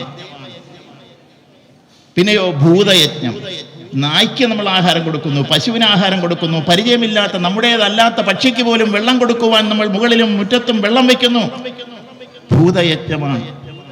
ഇങ്ങനെ പഞ്ചമഹായജ്ഞങ്ങൾ ചെയ്യുന്ന ഒരാൾ മാത്രമേ ഹിന്ദു ആകൂ. യാതൊരു സംശയമില്ല. അതിലൂടെയാണ് നമുക്ക് വളർച്ചയുണ്ടാകുന്നത്. നമ്മുടെ പരിമിതികളിൽ നിന്ന് നമുക്ക് പുറത്തു വരുവാനുള്ള അനുഷ്ഠാനങ്ങളാണ് നമ്മൾ ആചരിക്കേണ്ടത്. അങ്ങനെ എന്നാൽ മാത്രമേ തത്വമസി എന്ന് അയ്യപ്പൻ വിളിച്ചു പറഞ്ഞാലും ശരി, ഇനി ആര് വിളിച്ചു പറഞ്ഞാലും ശരി, ആ തത്വം, ആത്മതത്വം, ഈശ്വരതത്വം, ബ്രഹ്മതത്വം എന്താണ് എന്ന് നമുക്ക് അനുഭവിക്കാൻ കഴിയൂ. അതിന് സാക്രിഫൈസ് ആവശ്യമാണ്. സാക്രിഫൈസ് എന്ന് പറഞ്ഞാൽ ത്യാഗം. ചെറിയ ഒരു നേട്ടത്തിന് വേണ്ടി ചെറിയ ത്യാഗം മതി, പക്ഷെ വലിയ നേട്ടത്തിന് വേണ്ടി വലിയ ത്യാഗം വേണം. വലിയ ത്യാഗം സഹിച്ചവർ മാത്രമേ വലിയ നേട്ടങ്ങൾക്ക് ഉടമകളായിട്ടുള്ളൂ. അല്ലാതെ ചെറിയ ചെറിയ ചില്ലറ ത്യാഗം സഹിച്ചാൽ എന്നും ഒരു മുറുക്കാൻ കടയിട്ടുകൊണ്ടിരിക്കാമെന്നല്ലാതെ ഒരു സൂപ്പർ മാർക്കറ്റ് തുടങ്ങാൻ ഒരിക്കലും കഴിയില്ല. മനസ്സിലാവുണ്ടോ? അപ്പൊ അതിൻ്റെതായ ക്ലേശം ശാരീരികമായും മാനസികമായും നമ്മൾ ഏറ്റെടുക്കുകയും അതിനുവേണ്ടി നമ്മൾ പ്രവർത്തിക്കുകയും ചെയ്യുമ്പോഴാണ് ഈ സനാതന ധർമ്മം മതമെന്ന പേരിൽ ആർക്കും കടന്നാക്രമിക്കാൻ ഇടം കൊടുക്കാത്ത നിലയിൽ വ്യക്തമായ, സുവ്യക്തമായ ഒരു ലക്ഷ്യവും മാർഗവും വെച്ച് നമുക്ക് മുന്നേറുവാൻ നമുക്ക് ബോധമുണ്ടാകണം. ഇന്നൊക്കെ ഇരിക്കാൻ നിവൃത്തിയില്ല. കല്യാണം കഴിക്കണ്ട എന്നാണ് ഇന്ന് ആൺകുട്ടികളും പെൺകുട്ടികളും പറയുന്നത്. കല്യാണം കഴിച്ചാലോ രണ്ടുപേരും കൂടെ ഒരു തീരുമാനമെടുക്കുന്നു, നമുക്ക് മക്കൾ വേണ്ട, അടിച്ചു പൊളിച്ചെങ്കിൽ ജീവിക്കാം. ഇത് ഭാരതത്തിൽ അങ്ങോളം ഇങ്ങോളം സഞ്ചരിച്ച് എനിക്ക് കാണാൻ കഴിഞ്ഞിട്ടുള്ള ദയനീയമായ അവസ്ഥയാണ്. ഭാരതത്തിന് പുറത്ത് അമേരിക്കയിലും കാനഡയിലും മറ്റു പ്രദേശങ്ങളിലും ഒക്കെ ഞാൻ കണ്ടിട്ടുണ്ട് ഇതേ അവസ്ഥ. മക്കൾ വേണ്ട, അടിച്ചു പൊളിച്ച് ജീവിക്കാം. എത്ര വയസ്സ് വരെ അടിച്ചു പൊളിക്കും? ഒരു 40 വയസ്സ് വരെ, 45 വയസ്സ് വരെ. അപ്പോഴാണ് ഒരു കുഞ്ഞു വേണമെന്ന് ആഗ്രഹം ഉണ്ടാകുന്നത്. പിന്നെ കുഞ്ഞുണ്ടായതും വരില്ല. ഇപ്പൊ കുടുംബം എന്നുള്ള മഹത്തായ ഒരു സങ്കല്പത്തിന് പുല്ലുപോലും വില കൽപ്പിക്കാത്തതിന്റെ കുഴപ്പമാണിത്. നമ്മൾ അമേരിക്കക്കാരനെ അനുകരിക്കാൻ ശ്രമിക്കുന്നതിന്റെ പ്രശ്നമാണിത്. പാശ്ചാത്യ പരിഷ്കാരത്തെ നമ്മൾ ആശ്ലേഷിക്കാൻ ശ്രമിക്കുന്നതിന്റെ പ്രശ്നമാണിത്. പൗരസ്ത്യ സംസ്കാരം നമ്മുടേത് സംസ്കാരമാണ്, വെളിയിലുള്ളതൊക്കെ പരിഷ്കാരങ്ങളാണ്. ഗ്രീക്ക് സംസ്കാരം എന്ന് നമ്മൾ പറയുന്നത് സിവിലൈസേഷനാണത്. Greek civilisation, Greek, Mesopotamian, Sumerian, Babylonian, Egyptian എന്നൊക്കെ പറയുന്ന സംസ്കാരം എന്ന പദത്തിന് അർഹതയുള്ളതല്ല. അത് പരിഷ്കാരം എന്നുള്ളതിനാണ്. പരിഷ്കാരം ബാഹ്യമായ മോടിയും വിധാനങ്ങളുമാണ്. സംസ്കാരം ആന്തരികം, നേരത്തെ പറഞ്ഞ ആന്തരികമായ അദൃശ്യമായ മനസ്സിന്റെ ശുദ്ധീകരണ പ്രക്രിയയ്ക്ക് ഉപയോഗപ്പെടുന്ന കർമ്മങ്ങളാണ്. അതിനെയാണ് സംസ്കാരം എന്ന് പറയുന്നത്. സംസ്കരിക്കുക എന്ന് പറയുന്നത് അതാണ്. ആരെയാ സംസ്കരിക്കേണ്ടത്? ശവശരീരത്തെ സംസ്കരിക്കുന്നതല്ല ഞാൻ പറയുന്നത്. ആ ശവസംസ്കാരത്തെ സംസ്കരിച്ചാലും അശുദ്ധിയാണ് മാറുന്നത്. മനസ്സിനെ സംസ്കരിക്കുവാൻ ഉള്ള പ്രക്രിയയാണ് സനാതന ധർമ്മത്തിൽ പറഞ്ഞിരിക്കുന്നത്. അത് കോവിഡാണെന്നും അല്ലേ, കൊറോണയാണെന്നും അത് ബാക്ടീരിയ ആണെന്നും ഒക്കെ പറഞ്ഞവർ ഈ രാജ്യത്ത് ഇന്നുമുണ്ട്. പക്ഷേ ഇതിൻ്റെയൊക്കെ ശാസ്ത്രം നമുക്ക് അറിഞ്ഞുകൂടാത്തത് കൊണ്ടും അതിനെ ഗൗരവമായി ചിന്തിച്ച് നമ്മൾ കണക്കിലെടുക്കാത്തത് കൊണ്ടുമാണ് നമുക്ക് ഈ പ്രശ്നം വരുന്നത്. ഞാൻ നേരത്തെ സൂചിപ്പിച്ചു, നമ്മൾ എന്നാണോ ഭൂരിപക്ഷം കുറഞ്ഞ് ന്യൂനപക്ഷത്തിലേക്ക് വരുന്നത്, അന്ന് നമ്മുടെ ശാന്തിയും സമാധാനവും ഒക്കെ പോയി. ന്യൂനപക്ഷം ഭൂരിപക്ഷം എന്നൊന്നും പറയരുത് എന്ന് പറയുന്നവനും അങ്ങനെ പറയുന്ന ഭൂരിപക്ഷക്കാരനും ന്യൂനപക്ഷക്കാരനും പോലും ഇവിടെ സമാധാനത്തോടുകൂടി ജീവിക്കാൻ നിർവാഹമില്ലാത്ത ഒരു സാഹചര്യം ഉണ്ടാകും. ഇവിടുത്തെ ഹൈന്ദവൻ ന്യൂനപക്ഷമായാൽ ഇവിടെ BJP ഉണ്ടാവില്ല. ഇവിടുത്തെ ഹൈന്ദവൻ ന്യൂനപക്ഷമായാൽ ഇവിടെ കോൺഗ്രസും ഉണ്ടാവില്ല. പിന്നെ മറ്റവരും സമാധാനിക്കൊന്നും വേണ്ട, അതും ഉണ്ടാവില്ല. പിന്നെ കൊടി പിടിച്ചിട്ട് മുദ്രാവാക്യം വിളിച്ചാലും ശരി, പാകിസ്ഥാനിൽ വിളിക്കാൻ പറ്റുമോ? ബംഗ്ലാദേശിൽ ചെന്ന് വിളിക്കാൻ പറ്റുമോ? ആർക്ക്? ഒരു പാർട്ടിക്കാരനും വിളിക്കാൻ പറ്റില്ല. അവൻ അവന്റെ മതത്തിന്റെ ചിഹ്നങ്ങളുടെയും സങ്കല്പങ്ങളുടെയും ഒക്കെ നിയന്ത്രണത്തിൽ മാത്രം ജീവിക്കുന്ന ഒരു ജനതയ്ക്ക് മാത്രമേ ആ മണ്ണിൽ സ്ഥാനമുള്ളൂ. മത അധിഷ്ഠിത രാഷ്ട്രങ്ങളാണ്. ഇവിടെ ഹിന്ദുമതത്തെ സംബന്ധിച്ച് ഹിന്ദു മതം എന്ന് വിളിച്ചാലും ശരി, ഹിന്ദു മതത്തിന്റെ അടിസ്ഥാനത്തിൽ ജീവിക്കുന്ന മതാധിഷ്ഠിത രാജ്യമായ ഭാരതത്തിൽ പോലും ക്രിസ്ത്യാനിക്കും ഹിന്ദുവിനും വളരെ സുരക്ഷിതരായി ജീവിക്കാൻ കഴിയും. മതേതരത്വം എന്ന് പറയുന്നതിന് യാതൊരു പ്രാധാന്യവുമില്ല ഹിന്ദുവിനെ സംബന്ധിച്ച്. മറ്റു പലരെ സംബന്ധിച്ചും അതിന് പ്രാധാന്യമുണ്ട്. പാകിസ്ഥാനിൽ മതേതരത്വം ഉണ്ടോ? ബംഗ്ലാദേശിൽ മതേതരത്വം ഉണ്ടോ? ഏത് ഇസ്ലാമിക രാഷ്ട്രത്തിലാണ് മതേതരത്വം നിലനിൽക്കുന്നതെന്ന് കാണിച്ചു തരാമോ? എന്നാൽ ഇവിടെ മാത്രം മതേതരത്വം വേണമെന്ന് പറയാൻ എത്രയോ മുസ്ലിങ്ങൾ സംഘടനകൾ, അല്ലേ, പൊളിറ്റിക്കൽ ഇസ്ലാമുകൾ ഒക്കെ മുന്നോട്ട് വരുന്നുണ്ട്. വളരെ ശാന്തമായി ജീവിക്കുന്ന മുസ്ലിങ്ങൾ മുന്നോട്ട് വരുന്നുണ്ട്. പക്ഷേ അവരും ഒന്ന് ചിന്തിക്കണം. പാകിസ്ഥാനിലെ മുസ്ലിങ്ങൾ സുരക്ഷിതരല്ല. ഹിന്ദുവല്ല അവിടുത്തെ മുസ്ലിങ്ങളെ ആക്രമിക്കുന്നത്, ക്രൈസ്തവരല്ല അവിടുത്തെ മുസ്ലിങ്ങളെ ആക്രമിക്കുന്നത്. അവര് തമ്മിലടിക്കുകയാണ്. ഷിയ എന്നും സുന്നി എന്നും ഇങ്ങനെ വിവിധങ്ങളായ വകതിരിവുകളുടെ പേര് പറഞ്ഞ് തമ്മിൽ കൊല്ലുകയാണ്. മുസ്ലിങ്ങൾ സുരക്ഷിതനാണോ മുസ്ലിം രാഷ്ട്രത്തിൽ? പക്ഷേ ഹിന്ദു രാഷ്ട്രത്തിൽ, ഭാരതത്തിൽ, ഹിന്ദുസ്ഥാനിൽ ഹിന്ദുക്കൾ എത്രത്തോളം സുരക്ഷിതരാണോ അതിനേക്കാൾ സുരക്ഷിതരാണ് ഇവിടുത്തെ ക്രിസ്ത്യാനിയും മുസ്ലിമും. ശരിയല്ലെങ്കിൽ ആരെങ്കിലും ഒന്ന് ശരിയല്ലെന്ന് പറയും, മൈക്കം കൊടുത്തേക്കാം, സംസാരിക്കട്ടെ. അതുകൊണ്ടാണ് ഇതൊരു തുറഞ്ഞ ചർച്ചയാണ്. ഒരു മതത്തിനും എതിരല്ല നമ്മൾ, ഒരു ജാതിക്കും എതിരല്ല നമ്മൾ, ഒരു രാഷ്ട്രത്തിനും എതിരല്ല നമ്മൾ. മനുഷ്യത്വത്തിന് വിപരീതമായി ആരെന്തെവിടെ പറഞ്ഞാലും അതിനെതിരെ പറയുവാനുള്ള ധാർമ്മിക ബോധവും ശേഷിയും നമുക്കുണ്ടാകണം. അതിനുള്ള നട്ടെല്ല് നമുക്കുണ്ടാകണം, അതിനുള്ള ധൈര്യം നമുക്കുണ്ടാകണം. എന്നാൽ മാത്രമേ ധർമ്മത്തെ നമുക്ക് നിലനിർത്താൻ കഴിയൂ. ധർമ്മിയുണ്ടെങ്കിലേ ധർമ്മമുള്ളൂ, രാഷ്ട്രമുണ്ടെങ്കിലേ സംസ്കാരമുള്ളൂ. രാഷ്ട്രമാണ് വലുത്, കുടുംബമല്ല. ഒരു വ്യക്തിയേക്കാൾ വലുത് കുടുംബമാണ്, കുടുംബത്തേക്കാൾ വലുതൊരു ദേശമാണ്, ആ ദേശത്തേക്കാൾ വലുതൊരു രാഷ്ട്രമാണ്. ധർമ്മം നിലനിൽക്കാൻ രാഷ്ട്രം നിലനിൽക്കണം. അതിൻ്റെ അതിർവരമ്പുകൾ സുരക്ഷിതമായിരിക്കണം. അവിടുത്തെ ഭടന്മാർ ശക്തരായിരിക്കണം. അവിടുത്തെ സാങ്കേതിക വിദ്യ ആധുനികമായിരിക്കണം, കരുത്തുറ്റതായിരിക്കണം. ഇതൊക്കെ ഒരു രാഷ്ട്രത്തിന് ആവശ്യമാണ്. അതിനുവേണ്ടി നേതൃത്വം കൊടുക്കുന്ന നേതാക്കൾ കസേരയിലുണ്ടാകണം. ധർമ്മത്തെക്കുറിച്ച് ചിന്തിക്കുന്നവൻ കസേരയിലുണ്ടാകണം. അതില്ലാതെ പോയതാണ് മഹാഭാരതം എന്ന ഒരു ദുരന്തത്തിന് കാരണമായി തീർന്നത്, അല്ലേ? എന്താണ് ദുര്യോധനൻ പറഞ്ഞത്? ജാനാമി ധർമ്മം നജമേ പ്രവൃത്തി, ജാനാമി അധർമ്മം നജമേ നിവൃത്തി. അയ്യോ ഭഗവാനെ, ധർമ്മം എന്താണെന്ന് എനിക്ക് നല്ലവണ്ണം അറിയാം. ഇവിടെ ഇരിക്കുന്ന നമുക്കും അങ്ങനെ തന്നെ അറിയാം. കസേര ഇരിക്കുന്നവർക്കൊക്കെ അറിയാം കേട്ടോ. ഇവിടുത്തെ കസേരയല്ല, മറ്റേ അങ്ങ് തിരുവനന്തപുരത്ത്. ധർമ്മം എന്തെന്നറിയാം. ജാനാമി ധർമ്മം നജമേ പ്രവൃത്തി. പക്ഷെ ആ ധർമ്മം പ്രവർത്തിക്കാൻ പറ്റുന്നില്ല. മോഷ്ടിക്കരുതെന്ന് അറിയാം, തെറ്റാണെന്നറിയാം, ഈശ്വര കോപം കിട്ടുമെന്നറിയാം. പക്ഷെ കണ്ടപ്പം മോഷ്ടിച്ചു പോവുകയാണ്. എന്ത് ചെയ്യാൻ പറ്റും? പാവങ്ങൾ, അവരെ പറഞ്ഞിട്ട് കാര്യമില്ല. ദുര്യോധനൻ ഇത് തന്നെയാ പറ്റിയത്. ജാനാമി അധർമ്മം നജമേ നിവൃത്തി. അധർമ്മം എന്തെന്നും അറിയാം, പക്ഷെ അധർമ്മം ചെയ്യാതിരിക്കാൻ കഴിയുന്നില്ല. ധർമ്മം എന്തെന്നറിയാം, ധർമ്മം നിലനിർത്താൻ കഴിയുന്നില്ല. ഇതല്ലേ നമ്മുടെ സമൂഹത്തിന്റെ ഇന്നത്തെ ഒരവസ്ഥ?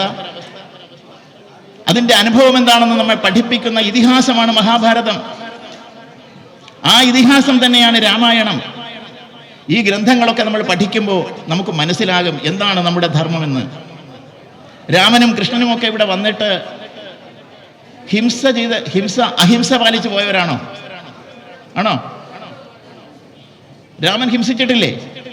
ഉണ്ട്. ആരെ? കൃഷ്ണൻ ഹിംസിച്ചിട്ടില്ലേ? നമ്മുടെ ഏതെങ്കിലും ഒരു ദേവീദേവന്മാർ ആയുധമില്ലാതെ ഇവിടെ വന്നിട്ടുണ്ടോ? ഭൂമിയിൽ വരണമെങ്കിൽ ആയുധം വേണമെന്ന് അവർക്ക് നന്നായിട്ട് അറിയാം. ആയുധമെടുത്ത് വളരെ വിദഗ്ധമായി പ്രയോഗിക്കുവാൻ ഉള്ള സാമർഥ്യത്തോട് കൂടിയിട്ടാണ് ഭഗവാൻ പോലും നമ്മുടെ മണ്ണിൽ വരുന്നത്. അവരെത്രയോ പേരെ ഹിംസിച്ചിട്ടുണ്ടെന്ന് നിങ്ങൾ പറഞ്ഞല്ലേ? ഹിംസിച്ചിട്ടില്ലേ? എന്ന് ഞാൻ പറയുന്നു, കൃഷ്ണൻ പലരെയും കൊന്നിട്ടുണ്ട്, കൃഷ്ണൻ ഹിംസ ചെയ്തിട്ടില്ല. നിങ്ങൾ എന്നെ കാണുന്നുണ്ട്, പക്ഷെ എന്നെ കാണുന്നില്ല എന്ന് ഞാൻ ആദ്യം പറഞ്ഞതുപോലെ തന്നെയാണ്. എന്നെ അല്ല നിങ്ങൾ കാണുന്നത്. ഭഗവാൻ പലരെയും വധിക്കുന്നത് നിങ്ങൾ കാണുന്നു, പക്ഷേ ഭഗവാൻ ഹിംസ ചെയ്യുന്നില്ല. അപ്പൊ ഹിംസ എന്താണ് എന്ന് നമ്മൾ പഠിക്കണം. ചെറിയ ചെറിയ കാര്യങ്ങൾ അറിയാതിരിക്കുന്നതിൻ്റെ പ്രശ്നമാണ് നമ്മുടെ ധർമ്മത്തോട് നമുക്ക് കൂറില്ലാതെ പോകുന്നതിൻ്റെ കാരണം.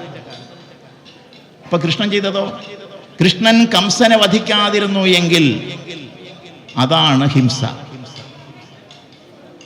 ഭഗവാൻ ശ്രീരാമചന്ദ്രൻ രാമനെ വധിക്കാതിരുന്നുവെങ്കിൽ അതാണ് ഹിംസ.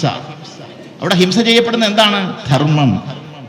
അപ്പൊ ധർമ്മത്തെ അടിസ്ഥാനമാക്കിയാണ് നമ്മൾ ഹിംസയാണോ അഹിംസയാണോ എന്ന് തീരുമാനിക്കേണ്ടത്. ധർമ്മം നിലനിർത്തുവാൻ ഒരാളിനെ വധിക്കുന്നതാണ് ഉപായമെങ്കിൽ, അതല്ലാതെ മറ്റൊരു ഉപായം ഇല്ലാതെ വരുമ്പോൾ വധിക്കുന്ന കാര്യമാണ്. നാളെ അടുത്ത് എല്ലാവരും ഇവിടെ ഒരു സ്വാമി വന്നാൽ മറ്റുള്ളവരെയൊക്കെ കൊല്ലാൻ വേണ്ടി പറഞ്ഞിട്ട് പോയെന്നൊന്നും പറഞ്ഞു കളയരുത്. കൊല്ലാം, ഒരു പ്രശ്നമില്ല. നിങ്ങളൊക്കെ പോയി ഇഞ്ചക്ഷൻ എടുക്കുന്നില്ലേ? എത്ര പേരാണ് ചാവുന്നത്? നിങ്ങളുടെ ശരീരത്തിൽ സുഖമായിട്ട് ജീവിക്കുന്ന അണുക്കൾ എത്രയോ ചാവുന്നു ഇല്ലേ? ബാക്ടീരിയകൾ എത്രയോ ചാവുന്നില്ലേ? കൊതുകിനെ കൊല്ലാൻ വേണ്ടി നിങ്ങൾ എത്രയോ സാധനങ്ങൾ വീട്ടിൽ വെച്ചിട്ടില്ലേ? ഗുഡ് മോർണിംഗ് ഗുഡ് നൈറ്റ് ഒക്കെ പറഞ്ഞിട്ട് ഇല്ലേ? കൊല്ലുക. അപ്പോ എന്താണ് ഈ ഹിംസ? എന്താണ് ഈ അഹിംസ? അപ്പൊ കൊല്ലാതിരിക്കുന്നതും ചിലപ്പോൾ ഹിംസയാണ്. കൊല്ലേണ്ടതിനെ കൊല്ലണം എന്നാണ്. നമ്മൾ അതിർത്തിയിൽ പട്ടാളക്കാരെ അയച്ചിട്ടുണ്ട്. എന്തിനാ? കടന്നു വരുന്ന ആക്രമണകാരികളെ ആശ്ലേഷിക്കാനാണോ? അവർക്ക് പട്ടും പർവ്വതാനിയും ഒക്കെ വിരിച്ച് സ്വീകരിക്കാനാണോ? ബൊക്കയും ഗാർലൻഡും ഒക്കെ കൊടുത്ത് അവരെ എന്താ പൂജിക്കാനാണോ? അല്ലല്ലോ. അതിന് ഇത്രയും ആയുധങ്ങൾ വേണമോ? അപ്പൊ ഈ രാജ്യത്തിലെ ജനതയെ, രാജ്യത്തിന്റെ സംസ്കാരത്തെ സംരക്ഷിക്കുവാൻ ശത്രുവിനെ വധിക്കുകയല്ലാതെ മറ്റൊരു മാർഗവുമില്ല എന്ന് വരുമ്പോൾ അത് യാതൊരു സങ്കോചവും കൂടാതെ, സംശയവും കൂടാതെ ചെയ്യാനാണ് കൃഷ്ണൻ പറഞ്ഞതും കൃഷ്ണൻ ചെയ്തതും. പക്ഷെ 3 കാര്യങ്ങൾ അതിനു മുമ്പ് നമ്മൾ നോക്കണം. ഏതാണ്?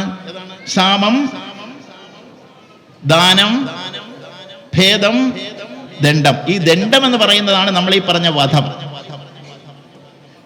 സാമവും പരാജയപ്പെട്ട്, ദാനവും പരാജയപ്പെട്ട്, ഭേദവും പരാജയപ്പെടുമ്പോഴാണ് ദണ്ഡം വേണ്ടി വരുന്നത്. ഭർത്താവ് ഭാര്യയും മകളുമായിട്ട് നടന്നു പോകുമ്പോൾ ഭർത്താവിൻ്റെ കർമ്മം എന്താ? ബാധ്യത എന്താ? ഉത്തരവാദിത്വം എന്താണ്? ധർമ്മം എന്താണ്? ഭർത്താവ് എന്നുള്ള നിലയിൽ ഏതൊരു ഭർത്താവിൻ്റെയും ധർമ്മം ഭാര്യയെ സംരക്ഷിക്കുക എന്നുള്ളത് തന്നെയാണ്. ഇന്ന് പിള്ളേരെയൊക്കെ ഇന്റർവ്യൂ ചെയ്യുമ്പോൾ പെൺപിള്ളേരൊക്കെ പറയാറില്ലേ, എങ്ങനെയുള്ള ഒരുത്തനെ വേണം? കെയറിങ് ആയിരിക്കണം. കെയറിങ് അല്ലേ? മലയാളത്തിലൊന്നും പറഞ്ഞാൽ ശരിയാവില്ല, ഇംഗ്ലീഷിൽ തന്നെ പറയണം. കെയറിങ് ആയിരിക്കണം. ഓക്കെ. അപ്പൊ എന്താ? ഒരു കരുതൽ, ഒരു ശ്രദ്ധ, നമ്മളെ സംരക്ഷിച്ചു കൊള്ളണം. ഞാൻ തെറ്റ് പറഞ്ഞാലും ശരി, പറഞ്ഞാലും ശരി, അവൻ സമ്മതിച്ചു കൊള്ളണം. എന്തായാലും ശരി, കെയറിങ്. അപ്പം ഭർത്താവിന്റെ ധർമ്മം ഭാര്യയെ സംരക്ഷിക്കുക എന്നുള്ളതാണ്. നടന്നു പോവുകയാണ്. അച്ഛന്റെ ധർമ്മം എന്താ? മക്കളെ സംരക്ഷിക്കുക എന്നുള്ളതാണ്. ഏതൊരു ആക്രമണത്തിൽ നിന്നും, ഏതൊരു പ്രശ്നത്തിൽ നിന്നും അവരെ മുക്തരാക്കുക എന്നുള്ളതാണ്. ഇല്ലെങ്കിൽ കല്യാണം കഴിക്കാൻ പോകരുത്, ഭർത്താവ് ആവരുത്, അച്ഛനും ആവരുത്. നടന്നു പോകുമ്പോൾ ഒരു ആക്രമണകാരി വരികയാണ്, ആയുധവുമായി വരികയാണ്, തട്ടിക്കളയുമെന്നാണ് പറയുന്നത്. ഇങ്ങനെയൊക്കെ പലരും നമ്മുടെ നാട്ടിലെ ഭീഷണിപ്പെടുത്തുന്നവരുണ്ട് ഇപ്പോഴും ഇല്ലേ? പല സ്ഥലത്തുമുണ്ട്, പല പ്രസ്ഥാനത്തിലുമുണ്ട്. അങ്ങനെ വരുമ്പോൾ നമ്മൾ എന്താ ചെയ്യുക? ഉടനെ നമ്മളും ആയുധമെടുത്ത ആളെ വെട്ടിക്കൊല്ലുകയല്ല. ആദ്യം ഹിന്ദുവിന്റെ സംസ്കാരം അനുസരിച്ച് സാമം, സമാധാനത്തിന്റെ മാർഗം, peaceful way of solvency, solution എന്താണ്? ആദ്യം ഒരു വഴി നോക്കുകയാണ്, പീസ്ഫുൾ, പറഞ്ഞു നോക്കുകയാണ്. എന്താണ്? നിന്നെ വേണമെങ്കിൽ ഞാൻ തൊഴാം, വേണമെങ്കിൽ കാല് പിടിക്കാം, നിന്നെ ഉപദ്രവിക്കുക എന്നുള്ളത് എൻ്റെ ലക്ഷ്യമല്ല, ഞങ്ങളെ അങ്ങ് വിട്ടേക്ക്, എൻ്റെ ഭാര്യയാണ്, എൻ്റെ മകളാണ്, ഞങ്ങൾ ജീവിച്ചു പൊക്കോട്ടെ. അതേത് മാർഗമാണ്? സാമം. പക്ഷെ ഇങ്ങനെ നമ്മൾ പറയുമ്പോൾ നമ്മൾ ഭീരുക്കളാണെന്ന് നമ്മളും വിചാരിക്കണ്ട, മറ്റുള്ളവരും വിചാരിക്കണ്ട. കാരണം ഇതൊരു ഘട്ടമാണ്, പരീക്ഷണ ഘട്ടമാണ്. നമ്മൾ പാകിസ്ഥാനോട് ചെയ്തതും അതാണ്. ആദ്യം എന്ത് ചെയ്യുമ്പോഴും നമ്മളൊരു സമാധാന ചർച്ച നമ്മൾ നടത്താറുണ്ടല്ലേ. അത് ഭാരതത്തിൻ്റെ സംസ്കാരത്തിലുള്ളതാണ്. അങ്ങ് കയറി പിടിച്ചങ്ങ് യുദ്ധം ചെയ്യുക എന്നുള്ളതല്ല. 3 ഉപായങ്ങളും പരിഹാരമായി വരാത്ത പക്ഷം മാത്രം 4ാമത്തെ കാര്യം. ഹിന്ദു ഇന്ന് 4ാമത്തത് ചെയ്യേണ്ടുന്ന ഘട്ടത്തിലാണ് ഇവിടെ നിൽക്കുന്നത് ഭാരതം. മനസ്സിലാവുണ്ടോ? പിന്നെയോ അതുകൊണ്ടും ഈ വരുന്ന ആക്രമണകാരി ശാന്തനാകുന്നില്ല, പിന്തിരിഞ്ഞു പോകുന്നില്ല എങ്കിൽ ദാനം.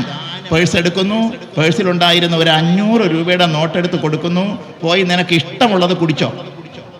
അല്ലേ? തിന്നാനല്ല കൊടുക്കുന്നത്, കുടിക്കാൻ കൊടുത്താലാണ് അത് ശാന്തമാവുക. ഇഷ്ടമുള്ളത് കുടിച്ചോ, പൊയ്ക്കോ. അതൊന്നും പറ്റില്ല. കയ്യിലുള്ള മുഴുവൻ നോട്ടും കൊടുക്കുന്നു, കഴുത്തിലുള്ളത് കൂടെ ഊരി കൊടുക്കുന്നു, പറ്റില്ല. വീണ്ടും പിന്തിരിയുന്നില്ല എങ്കിൽ പിന്നെന്താ? സാമവും ദാനവും കഴിഞ്ഞു, പിന്നെ ഭേദം. ഭേദം എന്ന് പറഞ്ഞാൽ വാക്കുകൊണ്ടാണ്, ഒരു ഭീഷണിയാണ്, ത്രട്ടണിങ്ങാണ്. ഇന്ന് നമ്മുടെ മന്ത്രി പറയുന്നുണ്ട്, പ്രതിരോധ മന്ത്രിയൊക്കെ പറയുന്നുണ്ട്, എന്താണ്? ഭൂപടത്തിൽ ഉണ്ടാവില്ല എന്ന്. ഇനി ഇന്ത്യയുടെ അടുത്ത് കളിച്ചാൽ ഭൂപടത്തിൽ ഇങ്ങനെ ഒരു സ്ഥലം ഉണ്ടാവില്ല എന്ന് പറയുന്നത് സാമവും ദാനവും കഴിഞ്ഞ 3ാമത്തെ ഘട്ടമാണിത്. അതുകൊണ്ടുമില്ലെങ്കിൽ അടുത്ത് ഈ പറഞ്ഞത് അങ്ങ് നടപ്പാക്കുക എന്നുള്ള ദണ്ഡമെന്ന ഭാഗത്തിലേക്കാണ്. പിന്നെ തിരിഞ്ഞും പിരിഞ്ഞും നോക്കരുത്. അവിടെ അങ്ങനെ ചെയ്യുമ്പോൾ അത് ഹിംസയല്ല. അതാണ് ഞാൻ പറഞ്ഞു വന്നത്. കൃഷ്ണന്റെ ഹിംസ അതായിരുന്നു. കൃഷ്ണൻ ചെയ്തത് അതാണ്, രാമൻ ചെയ്തത് അതാണ്. സൂചി കൊത്തുവാൻ പോലും ഇടം കൊടുക്കില്ല എന്ന് പറഞ്ഞ ഘട്ടത്തിൽ, പാണ്ഡവരെ ജീവിക്കാനേ അനുവദിക്കില്ല എന്ന് വന്ന ഒരു ഘട്ടത്തിൽ, അല്ലേ, വസ്ത്രാക്ഷേപം പോലും സഹിക്കേണ്ടി വന്ന ഒരു സമയത്ത് ആണ് പിന്നീട് യുദ്ധത്തിന്റെ ഒരു ആവശ്യവും പ്രസക്തിയും ഉണ്ടായതെന്ന് മറക്കണ്ട. പിന്നെ മറുവശത്ത് നിൽക്കുന്ന ഗുരുവാണോ, ശിഷ്യനാണോ, അനുജനാണോ, ജ്യേഷ്ഠനാണോ, അച്ഛനാണോ, അമ്മയാണോ, ഒന്നുമല്ല. ഇതിനേക്കാളൊക്കെ പ്രധാനം ധർമ്മമാണ് എന്ന് നമ്മെ പഠിപ്പിച്ച ഗ്രന്ഥമാണ് ഭഗവത്ഗീത. തസ്മാദുദ്ധിഷ്ട കൗന്ദേയ യുദ്ധായ കൃതനിശ്ചയ. നിശ്ചയദാർഢ്യത്തോടുകൂടി എഴുന്നേൽക്കൂ, യുദ്ധം ചെയ്യൂ എന്നാണ് പറഞ്ഞത്. ആ യുദ്ധത്തിന് പല അർത്ഥങ്ങളുണ്ട്, അതൊക്കെ അവിടെ ഇരിക്കട്ടെ. എന്തായാലും അർജുനൻ ചെയ്തത് അത് തന്നെയാണ്. അപ്പോൾ അങ്ങനെ നോക്കുമ്പോൾ ഹിംസ എന്ന് പറയുന്നത് ഇവിടെ വളരെ വ്യക്തമായി. ഹിംസയാണോ രാമൻ ചെയ്തത്? ഹിംസയാണോ കൃഷ്ണൻ ചെയ്തത്? അല്ല. ഇപ്പൊ സാമം, ദാനം, ഭേദം, ദണ്ഡം ഇത് കഴിഞ്ഞാൽ പിന്നെ ദണ്ഡത്തോടുകൂടി അതങ്ങ് തീരണം. അപ്പൊ അങ്ങനെ ഒരു സംസ്കാരം നമുക്കുണ്ടാകണം, പ്രതികരണശേഷി നമുക്കുണ്ടാകണം, ബ്രഹ്മ തേജസ് നമുക്കുണ്ടാകണം, ക്ഷാത്ര വീര്യം നമുക്കുണ്ടാകണം. അതാണ് ഭഗവാൻ കൃഷ്ണൻ അവസാനമായി ഭഗവത്ഗീതയിൽ ഈ പാർത്ഥേശ്വരൻ പറഞ്ഞത്. എത്ര യോഗേശ്വര കൃഷ്ണോ എത്ര പാർത്ഥോ ധനുർധര തത്ര ശ്രീ വിജയോ ഭൂതിർ ധ്രുവാ നീതിർ മതിർ മമ. യോഗേശ്വരനായ കൃഷ്ണൻ മാത്രം ഉണ്ടെന്ന് വിചാരിച്ച് ഒരു ധർമ്മം ഇവിടെ നിലനിൽക്കാൻ പോകുന്നില്ല. അദ്ദേഹം നിർഗുണനാണ്, യോഗേശ്വരനാണ്. പക്ഷെ ആര് വേണം? ധനുസ്സു ധരിച്ച പാർത്ഥൻ കൂടി അദ്ദേഹത്തോടൊപ്പം ചേരണം. ധനുസ്സു ധരിച്ചതെന്ന് പറഞ്ഞാൽ യുദ്ധോത്സുകനായ, യുദ്ധസന്നദ്ധനായ, ക്ഷാത്രവീര്യമുള്ള ആ ഒരു വ്യക്തിത്വം കൂടി ഉണ്ടെങ്കിൽ മാത്രമേ ധർമ്മം നിലനിൽക്കൂ എന്ന് പഠിപ്പിച്ച മഹാഗ്രന്ഥമാണ് ഭഗവത്ഗീത. അതാണ് മഹാഭാരതം.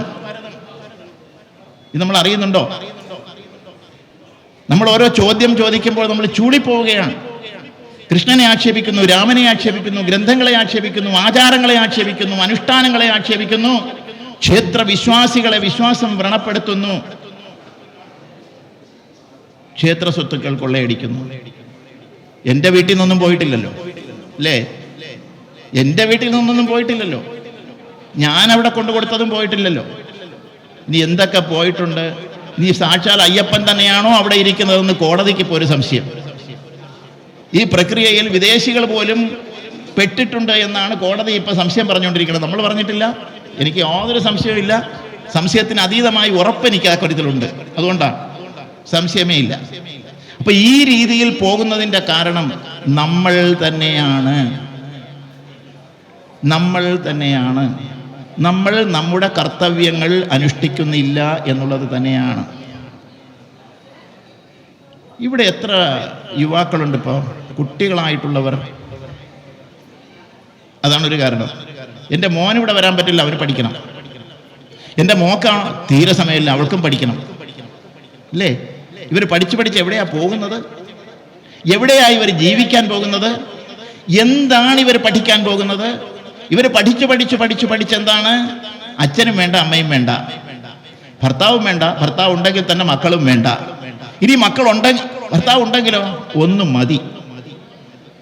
ഒന്നാവട്ടെ, അപ്പം മനസ്സിലാവും. ഒന്നായാൽ നന്നാവുമോ എന്ന് നമുക്ക് നോക്കാം.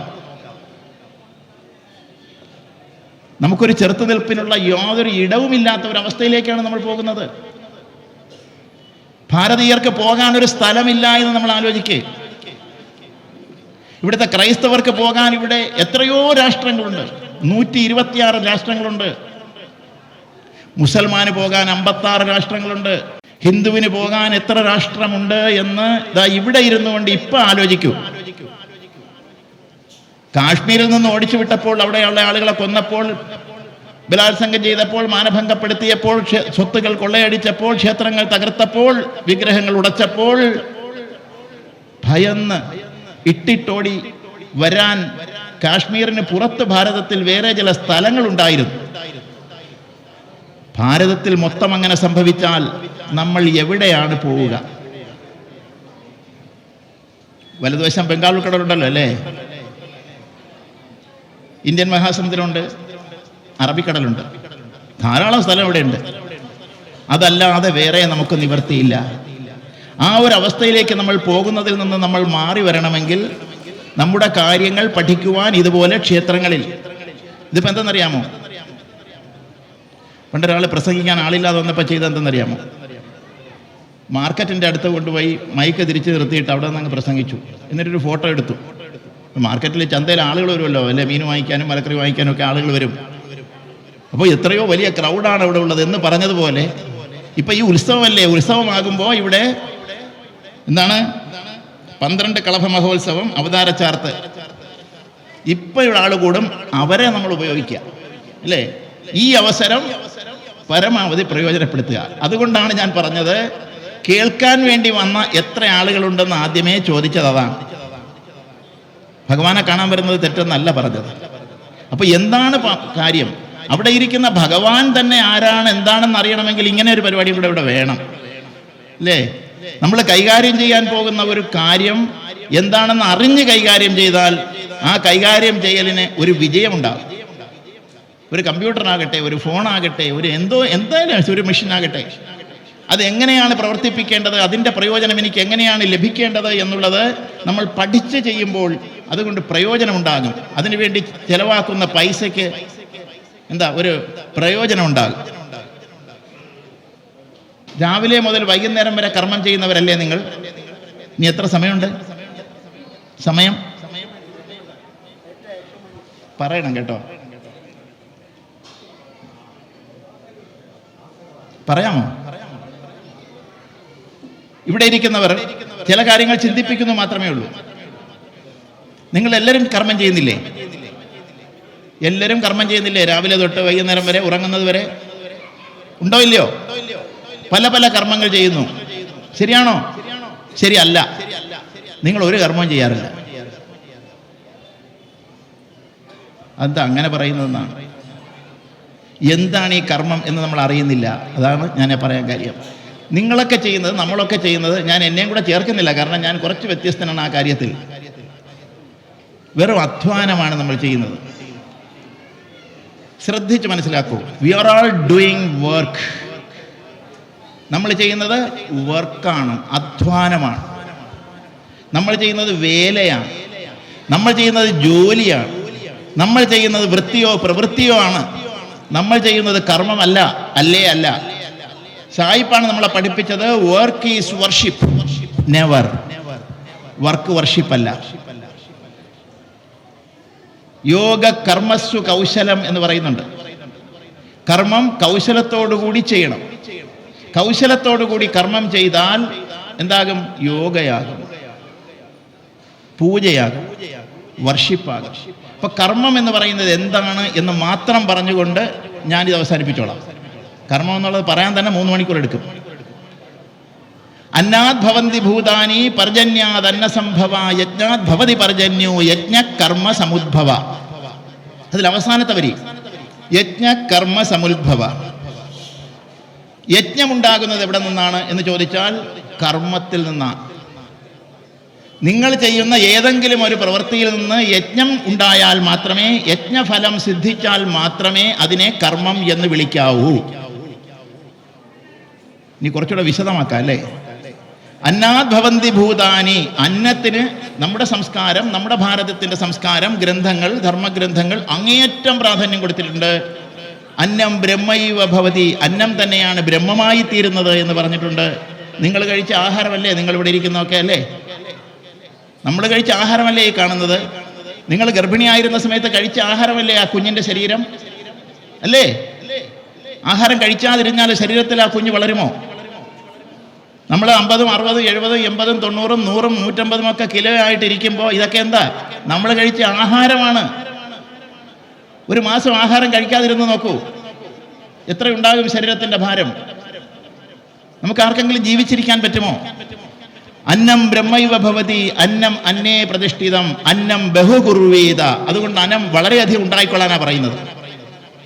അന്നം ഉണ്ടാക്കാതിരിക്കാനല്ല പറഞ്ഞത്. ആഹാരം ഉണ്ടാക്കാതെയും ആഹാരം കഴിക്കാതെയും നിങ്ങൾ തപസ് ചെയ്തോളൂ എന്നൊന്നും നമ്മുടെ ആചാര്യന്മാർ പറഞ്ഞിട്ടില്ല. അന്നത്തെ ഈശ്വരനായി ബ്രഹ്മമായി സങ്കല്പിച്ചുകൊണ്ട് ആണ് ആചാര്യന്മാർ നമ്മെ ഉപദേശിച്ചു തന്നിരിക്കുന്നത്. ഇഷ്ടം പോലെ ഉണ്ടാക്കും ആഹാരം. കാരണം ആഹാരമില്ലാതെ ജീവരാശികളൊന്നും തന്നെ നിലനിൽക്കുന്നില്ല. അന്നാത് ഭവന്തി ഭൂതാനി, ഭൂതങ്ങൾ, ജീവജാലങ്ങൾ അന്നത്തിൽ നിന്നാണ് ഉണ്ടാകുന്നത്. അന്നമില്ലെങ്കിൽ ഇല്ല. അപ്പൊ അത്രയും പ്രാധാന്യം അന്നത്തിനുണ്ട്. അന്നാൽ ഭവന്തി ഭൂതാനി. അപ്പം ഭൂതങ്ങൾ ഉണ്ടാകുന്നതിന് അന്നം വേണം. ഇനി അന്നം എങ്ങനെ ഉണ്ടാകുന്നു? അന്നം എവിടെ നിന്നുണ്ടാകുന്നു? പരജന്യാത് അന്നസംഭവ. പർജന്യം മഴ, വൃഷ്ടി. മഴയിൽ നിന്നാണ് അന്നം ഉണ്ടാകുന്നത്. മഴയില്ലെങ്കിൽ അന്നമില്ല. ഉണ്ടോ? മഴയില്ലെങ്കിൽ അന്നം ഉണ്ടാകുമോ? ഇല്ല. പിന്നെയോ മഴ എങ്ങനെ ഉണ്ടാവും? യജ്ഞാത് ഭവതി പർജന്യോ. യജ്ഞം ഉണ്ടെങ്കിലേ മഴയുള്ളൂ. യജ്ഞം എന്ന് പറഞ്ഞാൽ ഈ ഹോമം ചെയ്യുന്നത് മാത്രമൊന്നുമല്ല യജ്ഞം. മനസ്സിലായോ? അല്ലെ സപ്താഹം എന്നുള്ള പേരിൽ നടക്കുന്നത് മാത്രമല്ല യജ്ഞം. നവാഹം എന്നുള്ള പേരിൽ നടക്കുന്നത് മാത്രമല്ല യജ്ഞം. ക്ഷേത്രങ്ങളിൽ നടക്കുന്നത് മാത്രമല്ല യജ്ഞം. നിങ്ങളുടെയൊക്കെ ഉള്ളിൽ നടക്കണം യജ്ഞം. ആ യജ്ഞം നടക്കണമെങ്കിലോ യജ്ഞ കർമ്മ സമുദ്ഭവ. കർമ്മം നമ്മൾ ചെയ്യണം. അധ്വാനിച്ചാൽ പോരാ, കർമ്മം ചെയ്യണം. എന്താണ് ഇത് രണ്ടും തമ്മിലുള്ള വ്യത്യാസം? കർമ്മം ചെയ്താൽ യജ്ഞമുണ്ടാകും, യജ്ഞമുണ്ടായാൽ മഴയുണ്ടാകും, മഴയുണ്ടായാൽ അന്നമുണ്ടാകും, അന്നമുണ്ടായാൽ ജീവജാലങ്ങൾ നിലനിൽക്കും. അപ്പൊ എവിടെ നിന്ന് തുടങ്ങി? കർമ്മത്തിൽ നിന്നാണ് തുടങ്ങിയത്. അതാണ് കർമ്മത്തിന്റെ മഹത്വം. അതുകൊണ്ടാണ് ഭഗവത്ഗീത കർമ്മത്തിന്, കർമ്മയോഗത്തിന് ഇത്രയും അധികം പ്രാധാന്യം കൽപ്പിച്ചത്. ഭഗവാൻ കൃഷ്ണൻ പറഞ്ഞത് ഞാൻ പറഞ്ഞു വന്നു. വർക്ക് വേറെ, സായിപ്പ് പഠിപ്പിച്ചു വർക്ക് ഈസ് വർഷിപ്പ്. അമ്പലത്തിൽ പോകാൻ മടിയുള്ളവൻ, ഈശ്വരനെ പരസ്യമായി തൊഴാൻ മടിയുള്ളവൻ, അത് ഭർത്താവായിരിക്കാം, അച്ഛനായിരിക്കാം, ജ്യേഷ്ഠനായിരിക്കാം, അനിയനായിരിക്കാം, പാർട്ടിക്കാരനായിരിക്കാം, മന്ത്രിയായിരിക്കാം, കൈ കൂപ്പിത്തൊഴാൻ മടിയുള്ളവൻ, കൈ കെട്ടി നിൽക്കാൻ സന്തോഷമുള്ളവൻ, ഇവരൊക്കെ എന്താ പറയുന്നത്? Work is worship. Work is worship. എൻ്റെ ജോലിയാണ് എൻ്റെ വർഷിപ്പ്, എൻ്റെ പൂജ, എൻ്റെ ആരാധന. അതാണോ? അങ്ങനെയാണെങ്കിൽ ഞാനൊരു ചോദ്യം ചോദിക്കാം. വർക്ക് ഈസ് വർഷിപ്പ് എന്ന് നിങ്ങൾ പറയുന്നുവെങ്കിൽ നിങ്ങൾ പറയണം കളിമണ്ണ് എന്ന് പറയുന്നത് കുടമാണ്. ആണോ? സ്വർണം എന്ന് പറയുന്നത് ആഭരണമാണ്. നിങ്ങൾ പറയുന്നു work is worship. Then my question, then gold is ornament, then clay is pot. സ്വർണം ആഭരണമാണോ? കുറച്ച് സ്വർണം തരാം, നിങ്ങൾ എവിടെ ഇടും? എവിടെ ധരിക്കും? ഞാൻ സ്വർണം തരാം, അത് എവിടെയാണ് നിങ്ങൾക്ക് ധരിക്കാൻ പറ്റുക? എവിടെ? വല്ല ബാഗിൽ വല്ലത് ഇട്ട് വയ്ക്കാനെന്നല്ലാതെ എവിടെയെങ്കിലും കെട്ടിത്തൂക്കാൻ പറ്റുമോ സ്വർണം തന്നാൽ? അപ്പൊ സ്വർണത്തെ ആഭരണമാക്കി തരണം, ഇല്ലേ? അപ്പം സ്വർണം, gold is to be converted into ornament. ഇപ്പൊ സ്വർണത്തെ ആഭരണമാക്കി കൺവേർട്ട് ചെയ്താൽ, പരിവർത്തനം വരുത്തിയാൽ മാത്രമേ അത് ആഭരണം എന്ന് പറയാൻ പറ്റൂ. സ്വർണത്തെ ആഭരണം എന്ന് പറയാൻ പറ്റില്ല. ചെളിയ കുടം എന്ന് പറയാൻ പറ്റുമോ? ചെളിയ കുടമാക്കിയാൽ മാത്രമേ എന്താണ് ക്ലേ പോട്ടെന്ന് പറയാൻ പറ്റൂ. ക്ലേ പോട്ടാണോ? Clay is to be converted into the shape of a pot. അപ്പൊ അതിനെന്താ വേണ്ട? അതിനൊരു സ്കില്ല് വേണം, അതിനൊരു പ്രവൃത്തി, അതിന് വേണ്ടിയിട്ടുള്ള ഒരു പദ്ധതി ഉണ്ട്, ഒരു സ്കില്ല് ഉണ്ട്. ഇല്ലേ? ഇല്ലെങ്കിൽ പറ്റുമോ? നിങ്ങളുടെ കയ്യിൽ ഞാൻ ചെളി തരാം, കുടം ഉണ്ടാക്കി തരാൻ പറ്റുമോ? നിങ്ങൾക്ക് ഞാൻ കുറച്ച് സ്വർണം തരാം, നിങ്ങൾക്കത് മാലയാക്കാൻ പറ്റുമോ? പറ്റുമോ? അങ്ങനെയാണെങ്കിൽ ചെന്നൈയിലൊന്നും കൊണ്ട് പോകേണ്ട കാര്യം ഉണ്ടായിരുന്നില്ല, ഇല്ലേ? പലയിടത്തും കൊണ്ടുപോയത് എന്താണ്? ഈ കൊണ്ടുപോയ ആളിന് ആ സ്കില്ലില്ലാത്തത് കൊണ്ടാണ്. അല്ലെങ്കിൽ വീട്ടിൽ കൊണ്ടുപോയി തന്നെ അതൊക്കെ ചെയ്തനെ ഇന്നിപ്പോൾ ആരും അറിയുകയില്ലായിരുന്നു. അപ്പം ഗോൾഡ് സ്വർണ്ണമല്ല, സ്വർണം എന്ന് പറഞ്ഞാൽ ഗോൾഡ് എന്ന് പറയുന്നത് ആഭരണമല്ല, ചെളി എന്ന് പറയുന്നത് പോട്ടല്ല, ദോശമാവ് ദോശയല്ല, ഇഡലി മാവ് ഇഡലിയുമല്ല, പാല് തൈരല്ല, തൈര് മോരല്ല, തൈര് വെണ്ണയല്ല, വെണ്ണ നെയ്യുമല്ല. അപ്പൊ ഇതൊക്കെ കൺവേർട്ട് ചെയ്യുന്നതിനുള്ള പരിചയവും പദ്ധതിയും നമുക്കുണ്ടാകണം. അപ്പം വർക്ക് ഈസ് വർഷിപ്പ് എന്ന് പറയണമെങ്കിൽ work is to be converted into worship. വർക്കിനെ നമ്മൾ വർഷിപ്പാക്കി കൺവേർട്ട് ചെയ്യണം. അതായത് നമ്മുടെ പ്രവൃത്തിയെ നമ്മൾ കർമ്മമാക്കി മാറ്റണം. പ്രവൃത്തിയും കർമ്മം ഒന്നല്ല, പ്രവൃത്തിയെ കർമ്മമാക്കി മാറ്റണം, ചെളിയെ കുണമാക്കി മാറ്റണം, സ്വർണത്തെ ആഭരണമാക്കി മാറ്റണം. അതുപോലെ നമ്മൾ ചെയ്യുന്ന ഓരോ പ്രവൃത്തിയെയും, രാവിലെ എഴുന്നേറ്റാൽ ഉറങ്ങുന്നത് വരെ നമ്മൾ ചെയ്യുന്ന എല്ലാ പ്രവൃത്തിയെയും കർമ്മമാക്കി മാറ്റാൻ കഴിയും. പക്ഷെ എന്തുകൊണ്ട് നമുക്കത് കഴിയുന്നില്ല? നമ്മൾ അതിനെപ്പറ്റി ചിന്തിക്കുന്നില്ല, നമ്മൾ ചിന്തിക്കുന്നേയില്ല. കാരണം അതിൻ്റെ ആവശ്യം നമുക്കില്ല, അതിൻ്റെ പ്രയോജനം നമ്മൾ അറിയുന്നില്ല, അതിൻ്റെ ഗുണം നമ്മൾ ചിന്തിക്കുന്നില്ല. അങ്ങനെ ഒരു വിദ്യാഭ്യാസം നമുക്ക് കിട്ടിയിട്ടില്ല, സ്കൂളിൽ നമ്മളത് പഠിച്ചിട്ടില്ല, കോളേജിൽ നമുക്കത് ലഭിച്ചിട്ടില്ല, IAS-നും അതിനുള്ള പരിശീലനമൊന്നും ലഭിച്ചിട്ടില്ല. മന്ത്രിയാവാൻ പിന്നെ പറയാൻ വേണ്ടല്ലോ, അല്ലേ? അവിടെ കിട്ടുന്ന പരിശീലനം എന്തോ ആയിക്കോട്ടെ. അപ്പൊ എന്തായാലും ശരി, work is to be converted into worship. അപ്പൊ ഞാൻ നാളെ നിങ്ങളോട് ഞാൻ പറയുന്നു, അമ്പലത്തിൽ പോകാൻ പറ്റിയില്ല, അയ്യോ കഷ്ടമായി പോയി എന്ന് വിഷമിച്ചിരിക്കുന്ന അമ്മമാരുണ്ട്. കാരണം അതിഥികൾ കയറി വന്നു കുറച്ച് പേര്, അപ്പൊ അവർക്ക് ആഹാരം ഉണ്ടാക്കുന്ന തിരക്കിലായി അമ്പലത്തിൽ പോകാൻ കഴിഞ്ഞില്ല, വലിയ വിഷമായിപ്പോയി, ഇല്ലേ? യാതൊരു വിഷമവും വേണ്ട. നിങ്ങൾ അതിഥികൾക്ക് വേണ്ടി ആഹാരം ഉണ്ടാക്കുന്നത് ഒരുപക്ഷെ അമ്പലത്തിൽ പോയി തൊഴുന്നതിനേക്കാൾ നിങ്ങൾക്ക് ഗുണം ചെയ്യുന്ന ഒരു കർമ്മമായി മാറ്റണം. എന്താണെന്നറിയാമോ? എങ്ങനെ മാറ്റാൻ പറ്റും? ആഹാരം പാചകം ചെയ്യുന്നതൊരു ജോലിയല്ലേ? അല്ല, ഈ ജോലിയെ നമുക്ക് കർമ്മമാക്കാം. ഇവിടെ ഈ ക്ഷേത്രത്തിൽ ഭഗവാന് വേണ്ടി ആഹാരം പാചകം ചെയ്യുന്നത് ജോലിയാണോ? അത് പൂജയല്ലേ? ആഹാരം പാചകം ചെയ്യുന്ന സ്ഥലത്തിനെ നമ്മൾ അടുക്കള എന്നാണോ വിളിക്കുന്നത്? അതിനെ തിടപ്പള്ളി എന്നല്ലേ വിളിക്കുന്നത്, ഇല്ലേ? ഈ പാചകം ചെയ്യുന്നത് എന്തിനു വേണ്ടിയിട്ടാണ്? എത്രത്തോളം ശുദ്ധമായിട്ടാണ്, എത്രത്തോളം ശുദ്ധമായ സ്ഥലത്താണ്, അത് മന്ത്രം ജപിച്ചാണ് ചെയ്യുന്നത്. ഇവിടെ അങ്ങനെയാണെന്നാണ് ഞാൻ വിശ്വസിക്കുന്നത്. അങ്ങനെ ചെയ്യുന്നത് ഭഗവാന് നിവേദിക്കാനുള്ളതാണ് എന്നുള്ളൊരു സങ്കല്പത്തോടു കൂടിയിട്ടാണ്. അപ്പോൾ ഭഗവാൻ കൃഷ്ണൻ പറയുന്നു, അഹം വൈശ്വാനരോ ഭൂത്വാ പ്രാണിനാം ദേഹമാശ്രിത. അഹം വൈശ്വാനരോ ഭൂത്വാ പ്രാണിനാം ദേഹമാശ്രിത. ഞാൻ സമസ്ത ജീവികളുടെയും പ്രാണികളുടെയും ഉദരത്തിൽ കുടികൊള്ളുന്നു. ഇപ്പൊ നിങ്ങളുടെ ഉദരത്തിലും ഉണ്ട്, കൃഷ്ണൻ പറഞ്ഞിട്ടുണ്ട്, യാതൊരു സംശയവും വേണ്ട. നമ്മുടെയൊക്കെ വയറ്റിൽ കുടികൊള്ളുന്നു. എങ്ങനെ? ജഠരാഗ്നിയാണ്, അഗ്നിയാണ്. അതിൻ്റെ മറ്റൊരു പേരാണ് വൈശ്വാനരാഗ്നി. ആ അഗ്നി ഞാനാണ് എന്ന് ഭഗവാൻ പറയുന്നു. ആ അഗ്നി പ്രാണൻ തന്നെയാണ്, പ്രാണസ്വരൂപമായി. ഡെഡ് ബോഡിയിൽ അഗ്നിയില്ലല്ലോ, ഉണ്ടോ? ഡെഡ് ബോഡി ആഹാരം കഴിക്കുമോ? വയറ് കീറി കുറച്ചങ്ങ് അകത്തിട്ട് കൊടുത്താൽ ദഹിക്കുമോ? അപ്പൊ ദഹിക്കണമെങ്കിൽ അഗ്നി പ്രവർത്തിക്കണം. ആ അഗ്നി പ്രാണനാണ്, ആ അഗ്നി വൈശ്വാനരനാണ്, ആ അഗ്നി ജഠരാഗ്നിയാണ്. അത് ഞാനാണ്.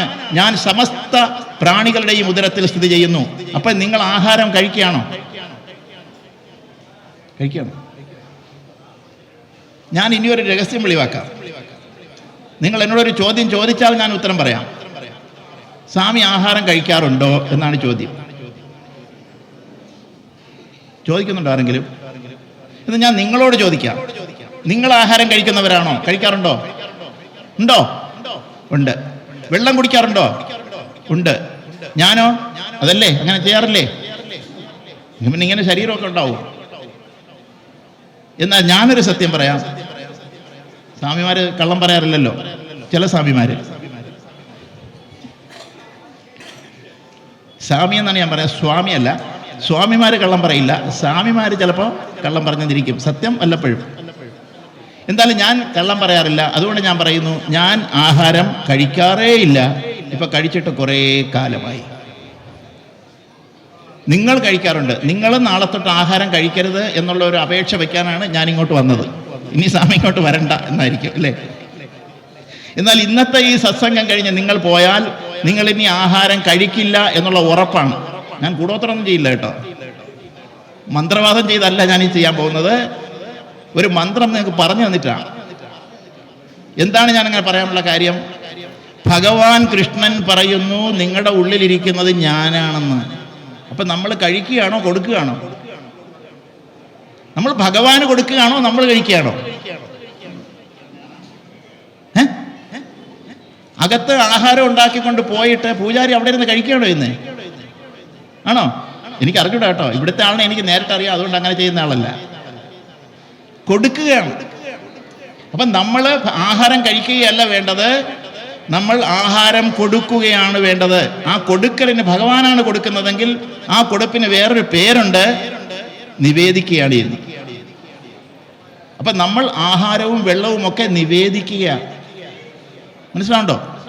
അപ്പൊ നാളെ തൊട്ട് നിങ്ങൾ ആഹാരം കഴിക്കുമോ? നാളെ മുതൽ ആഹാരം കഴിക്കുമോ? സ്വാമി നാളെ പറയണ, ഇന്ന് രാത്രി പോയാലേ ഞങ്ങൾ തയ്യാറാക്കി വെച്ചിട്ട് വന്നിരിക്കുക. അപ്പൊ നമ്മളിനി ആഹാരം കഴിക്കരുത്. ആഹാരം മുമ്പേ വരുമ്പോൾ ഇത് ഭഗവാനെ ഉള്ളിൽ കാണണം. ആ അഗ്നിസ്വരൂപനായ ഭഗവാൻ, ഉള്ളിലൊരു ഹോമകുണ്ഡം അറിയാമല്ലോ, അതിൽ തീ കത്തും അല്ലേ? അങ്ങനെ അഗ്നിസ്വരൂപമായ ഭഗവാനെ നമ്മൾ കണ്ടിട്ട് ആ ഭഗവാന് ആഹാരം കൊടുത്തുകൊണ്ടേയിരിക്കുക. പക്ഷെ ഒരു കുഴപ്പമുണ്ട് കേട്ടോ, എല്ലാ ആഹാരവും ഭഗവാൻ കഴിക്കില്ല. ഭഗവാൻ നോക്കും, അതിൽ വാലുണ്ടോ, കാലുണ്ടോ, എല്ലുണ്ടോ, ഇതൊക്കെ ഭഗവാൻ നോക്കും. രക്തമുള്ളതാണോ? അപ്പൊ എല്ലാവരുടെയും ഉള്ളിലിരിക്കുന്ന ഭഗവാന് എന്തൊക്കെ കഴിക്കുമെന്ന് അവരവർക്ക് അറിയാമല്ലേ? ഇപ്പൊ നമ്മൾ കൊടുത്തുകൊണ്ടിരിക്കുന്നതൊക്കെ ഭഗവാൻ കഴിക്കുന്നുണ്ടോ? ഭഗവാൻ ഇഷ്ടപ്പെടാതെ കഴിക്കുകയോ കഴിക്കാതിരിക്കുകയോ ചെയ്യുമ്പോഴാണ് നമ്മൾ RCCയിലൊക്കെ പോകുന്നത്. ക്യാൻസർ സെന്ററിലും മെഡിക്കൽ കോളേജിലും ജനറൽ ആശുപത്രിയിലും അല്ലേ, കിംസിലും മിംസിലും നിംസിലും ഒക്കെ പോകും. ഇതാണ് ധർമ്മം എന്ന് പറയുന്നത്. അപ്പൊ നമ്മൾ ആഹാരം കഴിക്കുന്നത് ഒരു അധ്വാനമാണ്, പക്ഷേ ആഹാരം നിവേദിക്കുന്നത് കർമ്മമാണ്. ആഹാരം കഴിക്കുന്നത് ജോലിയാണ്, അല്ലെങ്കിൽ വേലയാണ്, അല്ലെങ്കിൽ പ്രവൃത്തിയാണ്, വർക്കാണ്. പക്ഷേ ആഹാരം കൊടുക്കുന്നത് വർഷിപ്പാണ്. നമ്മൾ കഴിക്കുന്ന ജോലിയും കൊടുക്കുന്ന കർമ്മവും തമ്മിൽ സമയത്തിന് എന്തെങ്കിലും വ്യത്യാസമുണ്ടോ? നമ്മൾ ആഹാരം ഇന്നലെ വരെ ഇന്നും കഴിച്ചുകൊണ്ടിരിക്കണം, അത്രയും സമയം തന്നെ മതി. ഭഗവാനെ കുറിച്ചൊന്ന് വിചാരിക്കേ. ആ ഭഗവാൻ നമ്മുടെ ഉള്ളിലാണ്, ഞാൻ തന്നെയാണ്. നിങ്ങൾ ഉള്ളിലിരിക്കുന്ന ഭഗവാൻ അങ്ങ് കൊടുക്കൂ. അത് എന്തായി മാറും? കർമ്മമായി മാറും. ആ കർമ്മത്തിൽ നിന്ന് യജ്ഞമുണ്ടാകും, ആ യജ്ഞത്തിൽ നിന്ന് വൃഷ്ടി ഉണ്ടാകും. ഇതാണ് സനാതന ധർമ്മം. ഇതാണ് കൃഷ്ണൻ പറഞ്ഞത്. മനസ്സിലായോ? അപ്പോൾ അടുക്കളയിൽ നിന്ന് പാചകം ചെയ്യുന്ന അമ്മയ്ക്ക് ഈ അടുക്കളയിൽ നിന്ന് ഒന്ന് ഇറങ്ങിയിട്ട് എനിക്ക് സമയം കിട്ടുന്നില്ല എന്ന് പറയും അല്ലേ? ഭർത്താവിന് വെച്ച് കൊടുക്കണം, മക്കൾക്ക് മൂന്ന് പേരുണ്ടാവില്ലല്ലോ. 2 മക്കളുണ്ടെങ്കിൽ 2 പേർക്ക് 2 സാധനം വേണം ഇല്ലേ? അമ്മയ്ക്ക് വേണം, നാത്തൂന് വേണം. ഇവിടെ നിന്ന് പോയി കിട്ടിയാൽ മതിയായിരുന്നു എന്ന് പറയുന്ന പല അമ്മമാരെ എനിക്കറിയാം. പക്ഷെ ഇതൊക്കെ വയ്ക്കുമ്പോൾ നാത്തൂൻ്റെ വയറ്റിലിരിക്കുന്നതും ഈ കൃഷ്ണനാണ്, അമ്മയുടെ വയറ്റിലിരിക്കുന്നതും ഈ പാർത്ഥസാരഥി തന്നെയാണ്. ഭർത്താവിൻ്റെ അനിയൻ്റെയും ജ്യേഷ്ഠൻ്റെയും അയൽവക്കക്കാരൻ്റെയും അതിഥിയുടെയും വയറ്റിലിരിക്കുന്നതെല്ലാം ഇതേ കൃഷ്ണൻ തന്നെയാണ് എന്ന് സങ്കല്പിച്ചിട്ട് ആ കൃഷ്ണന് നിവേദ്യമുണ്ടാക്കുകയാണ് എന്നുകൂടി വന്നാൽ, ഞാൻ ഉണ്ടാക്കുന്ന നിവേദ്യമാണ് ഇത്രയും വയറുകൾക്കുള്ളിലിരുന്നു കൊണ്ട് ഭഗവാൻ കഴിക്കുന്നത് എന്നുകൂടി സങ്കല്പിച്ചാൽ അടുക്കളയിൽ ചെയ്യുന്നത് വർക്കല്ല, അത് വർഷിപ്പാണ്. അത് പ്രവൃത്തിയല്ല, അത് കർമ്മമാണ്. എന്തെങ്കിലും ചെലവ് കൂടുതലുണ്ടോ? സമയം കൂടുതലുണ്ടോ? ഒന്നുമില്ല. കുളിക്കുമ്പോൾ ഇനി അതുകൂടെ ചോദിക്കല്ലേ നിങ്ങൾ കേട്ടോ, സ്വാമി കുളിക്കാറുണ്ടോ എന്ന്. ഞാൻ കുളിക്കാറില്ല, ഞാൻ അഭിഷേകമാണ് ചെയ്യുന്നത്. നിങ്ങളും നാളെ തൊട്ട് കുളിക്കരുത്. എന്തെല്ലാം അബദ്ധമാണല്ലേ ഇതൊക്കെ. ആരെങ്കിലും എടുത്ത് ടി വിയിലൊക്കെ കൊടുത്ത്, ചാനലുകളിലൊക്കെ കൊടുത്തു കഴിഞ്ഞാൽ ഒരു സ്വാമി ഒന്ന് കുളിക്കരുതെന്ന് പറഞ്ഞിട്ടാണ് പോയതെന്ന് പറയും. കുളിക്കരുത്, നിങ്ങൾ അഭിഷേകമേ ചെയ്യാവൂ.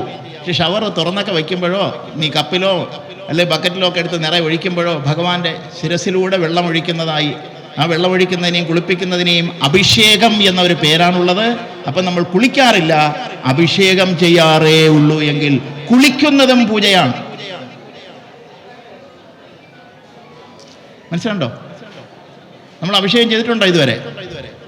ഇത് അമ്പലത്തിൽ കയറി ഭഗവാന്റെ തലയെ കൂടെ വെള്ളം ഒഴിക്കുന്നത് മാത്രമല്ല അഭിഷേകം.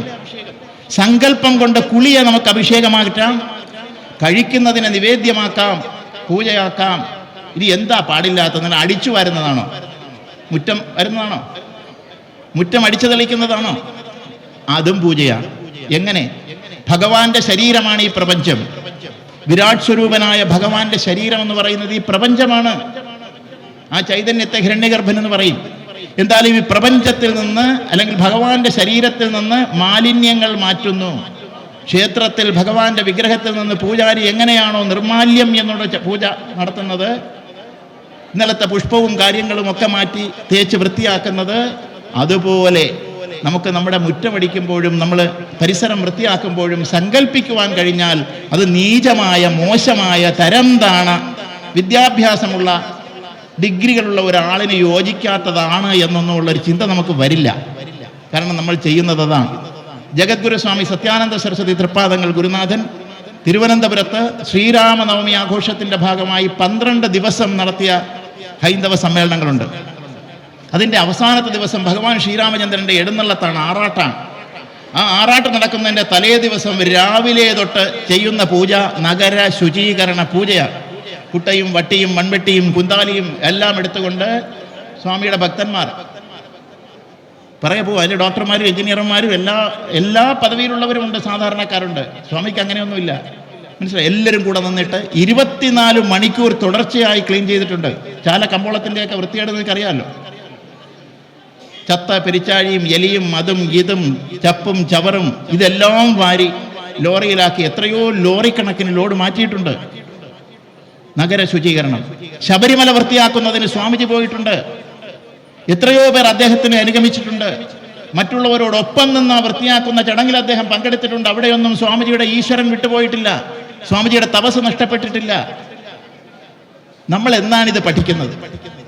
കേന്ദ്രമന്ത്രിയായിരുന്ന വിജയരാജ സിന്ധ്യ സ്വാമിയെ കാണാൻ വന്നപ്പോൾ സ്വാമി ചാലക്കമ്പോളത്തിൽ വൃത്തിയാക്കിക്കൊണ്ടിരിക്കുകയാണ്, ചൂലും വെച്ചിട്ട്. അവരവിടെ വീണ് നമസ്കരിച്ചിട്ട് സ്വാമി ഞാൻ കുറച്ച് ക്ലീൻ ചെയ്യാമെന്ന് പറഞ്ഞിട്ട് അവരത് വാങ്ങി ക്ലീൻ ചെയ്തു പോയി. അതിന് ശേഷമാണ് എന്താണ് മോഡിജി കൊണ്ടുവന്ന സ്വച്ഛ ഭാരതൊക്കെ വന്നിട്ടുള്ളത്. ശബരിമലയിലും സംഭവിച്ചത് സ്വാമിജിയാണ് ആദ്യമായിട്ട് അവിടെ പോയത്. എൻ്റെ ഗുരുവായോണ്ട് പറയല്ല, ഞാൻ ഈ പറയാൻ കാര്യം, നമ്മൾ ചെയ്യുന്ന ഏത് പ്രവൃത്തിയെയും കർമ്മമാക്കി മാറ്റുവാനുള്ള ഒരു സ്കില്ല് നമുക്കുണ്ടാകണം. അതിനെയാണ് കൗശലം എന്ന് പറയുന്നത്. യോഗ കർമ്മസു കൗശലം. നാട്ടിൻപുറത്തുള്ളവരല്ലേ? ചക്ക ഇഷ്ടമാണോ? ചക്ക, ജാക്ക് ഫ്രൂട്ട് ഒന്നും പറയണ്ടല്ലോ അല്ലേ? ചക്ക എന്ന് പറഞ്ഞാൽ അറിയാം. ചക്ക ഇഷ്ടമാണ്. എന്നാൽ മുറിച്ച് അതിൻ്റെ ചുളയൊക്കെ എടുക്കുന്നത് ഇഷ്ടമാണോ? അത് വലിയ ഇഷ്ടമൊന്നുള്ള കാര്യമൊന്നുമല്ല. ആരെങ്കിലുമൊക്കെ എടുത്ത് തന്നാൽ ഇഷ്ടമാണ്. കാരണം എന്താ? നമുക്ക് ഇഷ്ടപ്പെടാത്ത എന്തോ കയ്യിൽ ഒട്ടും അല്ലേ? പക്ഷെ അത് ഒട്ടാതിരിക്കുവാനുള്ള ഒരു കൗശലം നിങ്ങൾക്കറിയാം. കുറച്ച് എണ്ണ പുരട്ടും. യോഗ കർമ്മസു കൗശലം. ഇപ്പൊ ചക്കയിലുള്ള അരക്ക കയ്യിൽ ഒട്ടാതിരിക്കാൻ ഏത് കൗശലമാണോ നിങ്ങൾ ഉപയോഗിക്കുന്നത്, എണ്ണ പുരട്ടുന്ന കൗശലം ഉപയോഗിക്കുന്നത് പോലെ നിങ്ങൾ ചെയ്യുന്ന ഓരോ പ്രവൃത്തിയും നിങ്ങളുടെ മനസ്സിലൊട്ടാതിരിക്കാൻ നിങ്ങൾക്കൊരു കൗശലം ഉണ്ടാകണം. ആ കൗശലമാണ് ഞാൻ ഈ പറഞ്ഞ പ്രവൃത്തിയെ കർമ്മമാക്കി മാറ്റുന്ന കൗശലം. നമ്മൾ ആരെയും സഹായിക്കുന്നതല്ല, ആർക്കും വേണ്ടി നമ്മൾ ഒന്നും ചെയ്തു കൊടുക്കുന്നതല്ല. നമ്മൾ ചെയ്യുന്നതൊക്കെ ഈശ്വരാർപ്പണമായിട്ടാണ്. അങ്ങനെ 24 മണിക്കൂറും നമ്മൾ പ്രവൃത്തിയല്ല ചെയ്യുന്നത്, കർമ്മമാണ്. എങ്കിൽ നിങ്ങൾക്ക് ഒരു തപസ്സും ആവശ്യമില്ല എന്ന് ഞാൻ എവിടെയും നിന്ന് പറയും. നിങ്ങൾ ബ്രഹ്മചാരിയാകട്ടെ, ഗൃഹസ്ഥനാകട്ടെ, അതല്ല വാനപ്രസ്ഥനാകട്ടെ, സന്യാസിയാകട്ടെ, ഇതില്ലാതെ ജീവിച്ചാൽ ഒരു പ്രയോജനവുമില്ല. ക്ഷേത്രത്തിൽ കൊണ്ടുവന്ന് കാണിക്കയിട്ടത് കൊണ്ട് മാത്രം നമ്മൾ രക്ഷപ്പെടുകയൊന്നുമില്ല. വേറെ ചിലരൊക്കെ രക്ഷപ്പെടും. പിന്നെ ആരെങ്കിലുമൊക്കെ രക്ഷപ്പെടുന്നത് നമുക്ക് സന്തോഷമാണെങ്കിൽ ഇനിയും ഇട്ടോളൂ, കുഴപ്പമൊന്നുമില്ല. മനസ്സിലായോ? ഇങ്ങനെ മറ്റുള്ളവൻ പറയുന്നതൊക്കെ നമ്മൾ വിശ്വസിച്ചു പോയി. തെറ്റായി പഠിപ്പിച്ചതെല്ലാം ശരിയാണെന്ന് നമ്മൾ ധരിച്ചുപോയി. എങ്ങനെ വേണമോ നമ്മളെ വളയ്ക്കാം, എങ്ങനെ വേണമോ നമ്മളെ ഒടിക്കാം. ഈ അനുഭവത്തിലേക്ക് നമ്മൾ മാറിപ്പോയി. ഇനി മാറി ചിന്തിക്കേണ്ടുന്ന ഒരു സമയമാണിത് എന്ന് നമ്മൾ വളരെ വളരെ വളരെ വ്യക്തമായി ചിന്തിക്കണം. അതുകൊണ്ട് ഭാരതം എന്ന് പറയുന്നത് ഹിന്ദു രാഷ്ട്രമാകുന്നതുവരെ നമ്മുടെ സമരം തുടരണം. ഭാരതം ഹിന്ദു രാഷ്ട്രമാകുന്നതുവരെ നമ്മുടെ സമരം തുടരണം. സനാതന രാഷ്ട്രമൊന്നുമല്ല, ഹിന്ദു രാഷ്ട്രം തന്നെ, യാതൊരു സംശയവും വേണ്ട. ആ ഹിന്ദു രാഷ്ട്രം എങ്ങനെയിരിക്കുമെന്നറിയാമോ? ക്രിസ്ത്യാനിയും മുസ്ലിമും ഒക്കെ ഇതിനേക്കാൾ നന്നായി സഹോദരന്മാരായി സാഹോദര്യത്തോടുകൂടി സ്നേഹത്തോടുകൂടി സഹവർത്തിത്തോടുകൂടി ജീവിക്കും. അങ്ങനെയാണെങ്കിൽ അതിന് തടസ്സം നിൽക്കുന്ന പ്രത്യയ ശാസ്ത്രക്കാരാണ് ഹിന്ദുവിനെ വർഗീയവാദി എന്ന് വിശേഷിപ്പിക്കുന്നത്. ഇവിടെ നമ്മുടെ ഭരണഘടനയിൽ മതേതരത്വം അല്ലെങ്കിൽ സെക്കുലാറിസം എന്നുള്ള ഒരു വാക്ക് വരുന്നതിന് മുമ്പ്, നമ്മുടെ ഭരണഘടന ഉണ്ടാകുന്നതിന് മുമ്പ്, ഈ ഭാരതത്തിന് സ്വാതന്ത്ര്യം കിട്ടുന്നതിനും ഭാരതം ആക്രമണത്തിന് വിധേയമാകുന്നതിനും മുമ്പ്, ആയിരത്താണ്ടുകൾ മുമ്പ് ഈ ഭാരതത്തിൽ ക്രിസ്ത്യാനിക്ക് ഒരു പ്രശ്നം ഉണ്ടായിരുന്നില്ല. ഇവിടെ വന്ന മുസ്ലിങ്ങൾക്ക് ഒരു പ്രശ്നം ഉണ്ടായില്ല. ആക്രമിക്കാൻ വന്ന ക്രിസ്ത്യാനികൾക്ക് സായിപ്പന്മാർക്ക് ഒരു പ്രശ്നം ഉണ്ടായില്ല. ആക്രമിക്കുവാൻ വന്നവനും മണ്ണും പെണ്ണും പൊന്നും കൊടുത്ത് അവനെ സ്വീകരിച്ച ഒരു സംസ്കാരം നമ്മൾ കാണിച്ചു പോയതാണ്. കഴുതയ്ക്ക് കൂടാരത്തിൽ ഇടം കൊടുത്തവന്റെ അവസ്ഥ ഇവിടുത്തെ ഹിന്ദുവിനുണ്ടായി. ഇന്നിവിടെ ഹിന്ദുവിന് എത്ര മണ്ണുണ്ട്,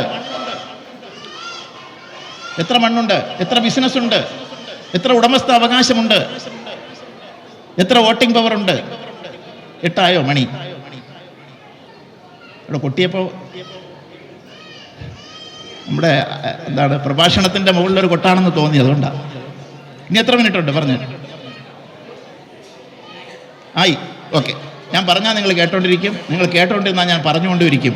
എന്തായാലും ഹിന്ദു എന്ന് കേൾക്കുമ്പോൾ അഭിമാനമുള്ള ഒരു ജനത നമുക്കുണ്ടാകട്ടെ.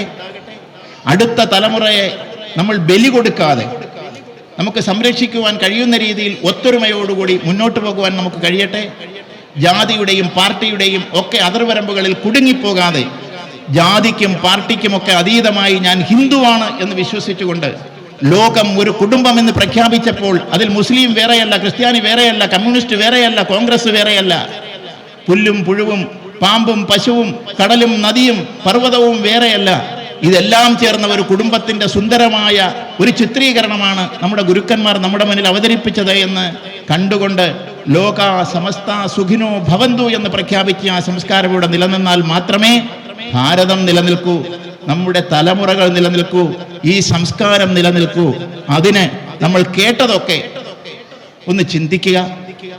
ഇങ്ങനെയുള്ള കാര്യങ്ങൾ ചിന്തിക്കുന്നതിന് വേണ്ടി അല്പം സമയം ജീവിതത്തിൽ മാറ്റിവെക്കുക. ക്ഷേത്രങ്ങളിൽ വരുമ്പോൾ ഇത്തരത്തിലുള്ള കാര്യങ്ങൾ കേൾക്കുവാനുള്ള ഒരു സമയം കൂടി നമ്മൾ കണ്ടെത്തുക. ക്ഷേത്ര ഭാരവാഹികൾ ഇതിനുള്ള ഒരു അവസരം പൂർണ്ണമായും സൃഷ്ടിക്കുക എന്നുള്ളതാണ് എനിക്കിവിടെ പറയാനുള്ളത്. ഇന്നിവിടെ ഈ മഹാസന്നിധിയിൽ ജഗദ്ഗുരുവായ പാർത്ഥസാരഥിയായ ഭഗവാൻ കൃഷ്ണന്റെ നടയിൽ വന്ന് വാക്കുകൾ കൊണ്ട് ഒരു അർച്ചന ചെയ്യുവാൻ അവസരം തന്ന ഇതിൻ്റെ ഭാരവാഹികൾക്ക് ഭഗവാന്റെ അനുഗ്രഹം ഉണ്ടാകട്ടെ. വളരെ ശ്രദ്ധയോടുകൂടി ഭക്തിയോടുകൂടി ഇത് കേട്ട, ഇത് ശ്രവിച്ച എല്ലാവർക്കും, കുടുംബാംഗങ്ങൾക്കും വരാനിരിക്കുന്ന തലമുറയ്ക്കും ഗുരുക്കന്മാരുടെ ആശീർവാദം ഉണ്ടാകട്ടെ എന്ന് പ്രാർത്ഥിച്ചുകൊണ്ട് എൻ്റെ വാക്കുകൾ പാർത്ഥസാരഥിയുടെ പാതാരവിന്ദങ്ങളിലും എൻ്റെ ഗുരുനാഥനായ ജഗദ്ഗുരു സ്വാമി സത്യാനന്ദ സരസ്വതി തൃപ്പാദങ്ങളുടെ പാദകമലങ്ങളിലും സാഷ്ടാംഗ പ്രണാമങ്ങളോടെ സമർപ്പിച്ചുകൊള്ളുന്നു. ജയ് സീതാറാം.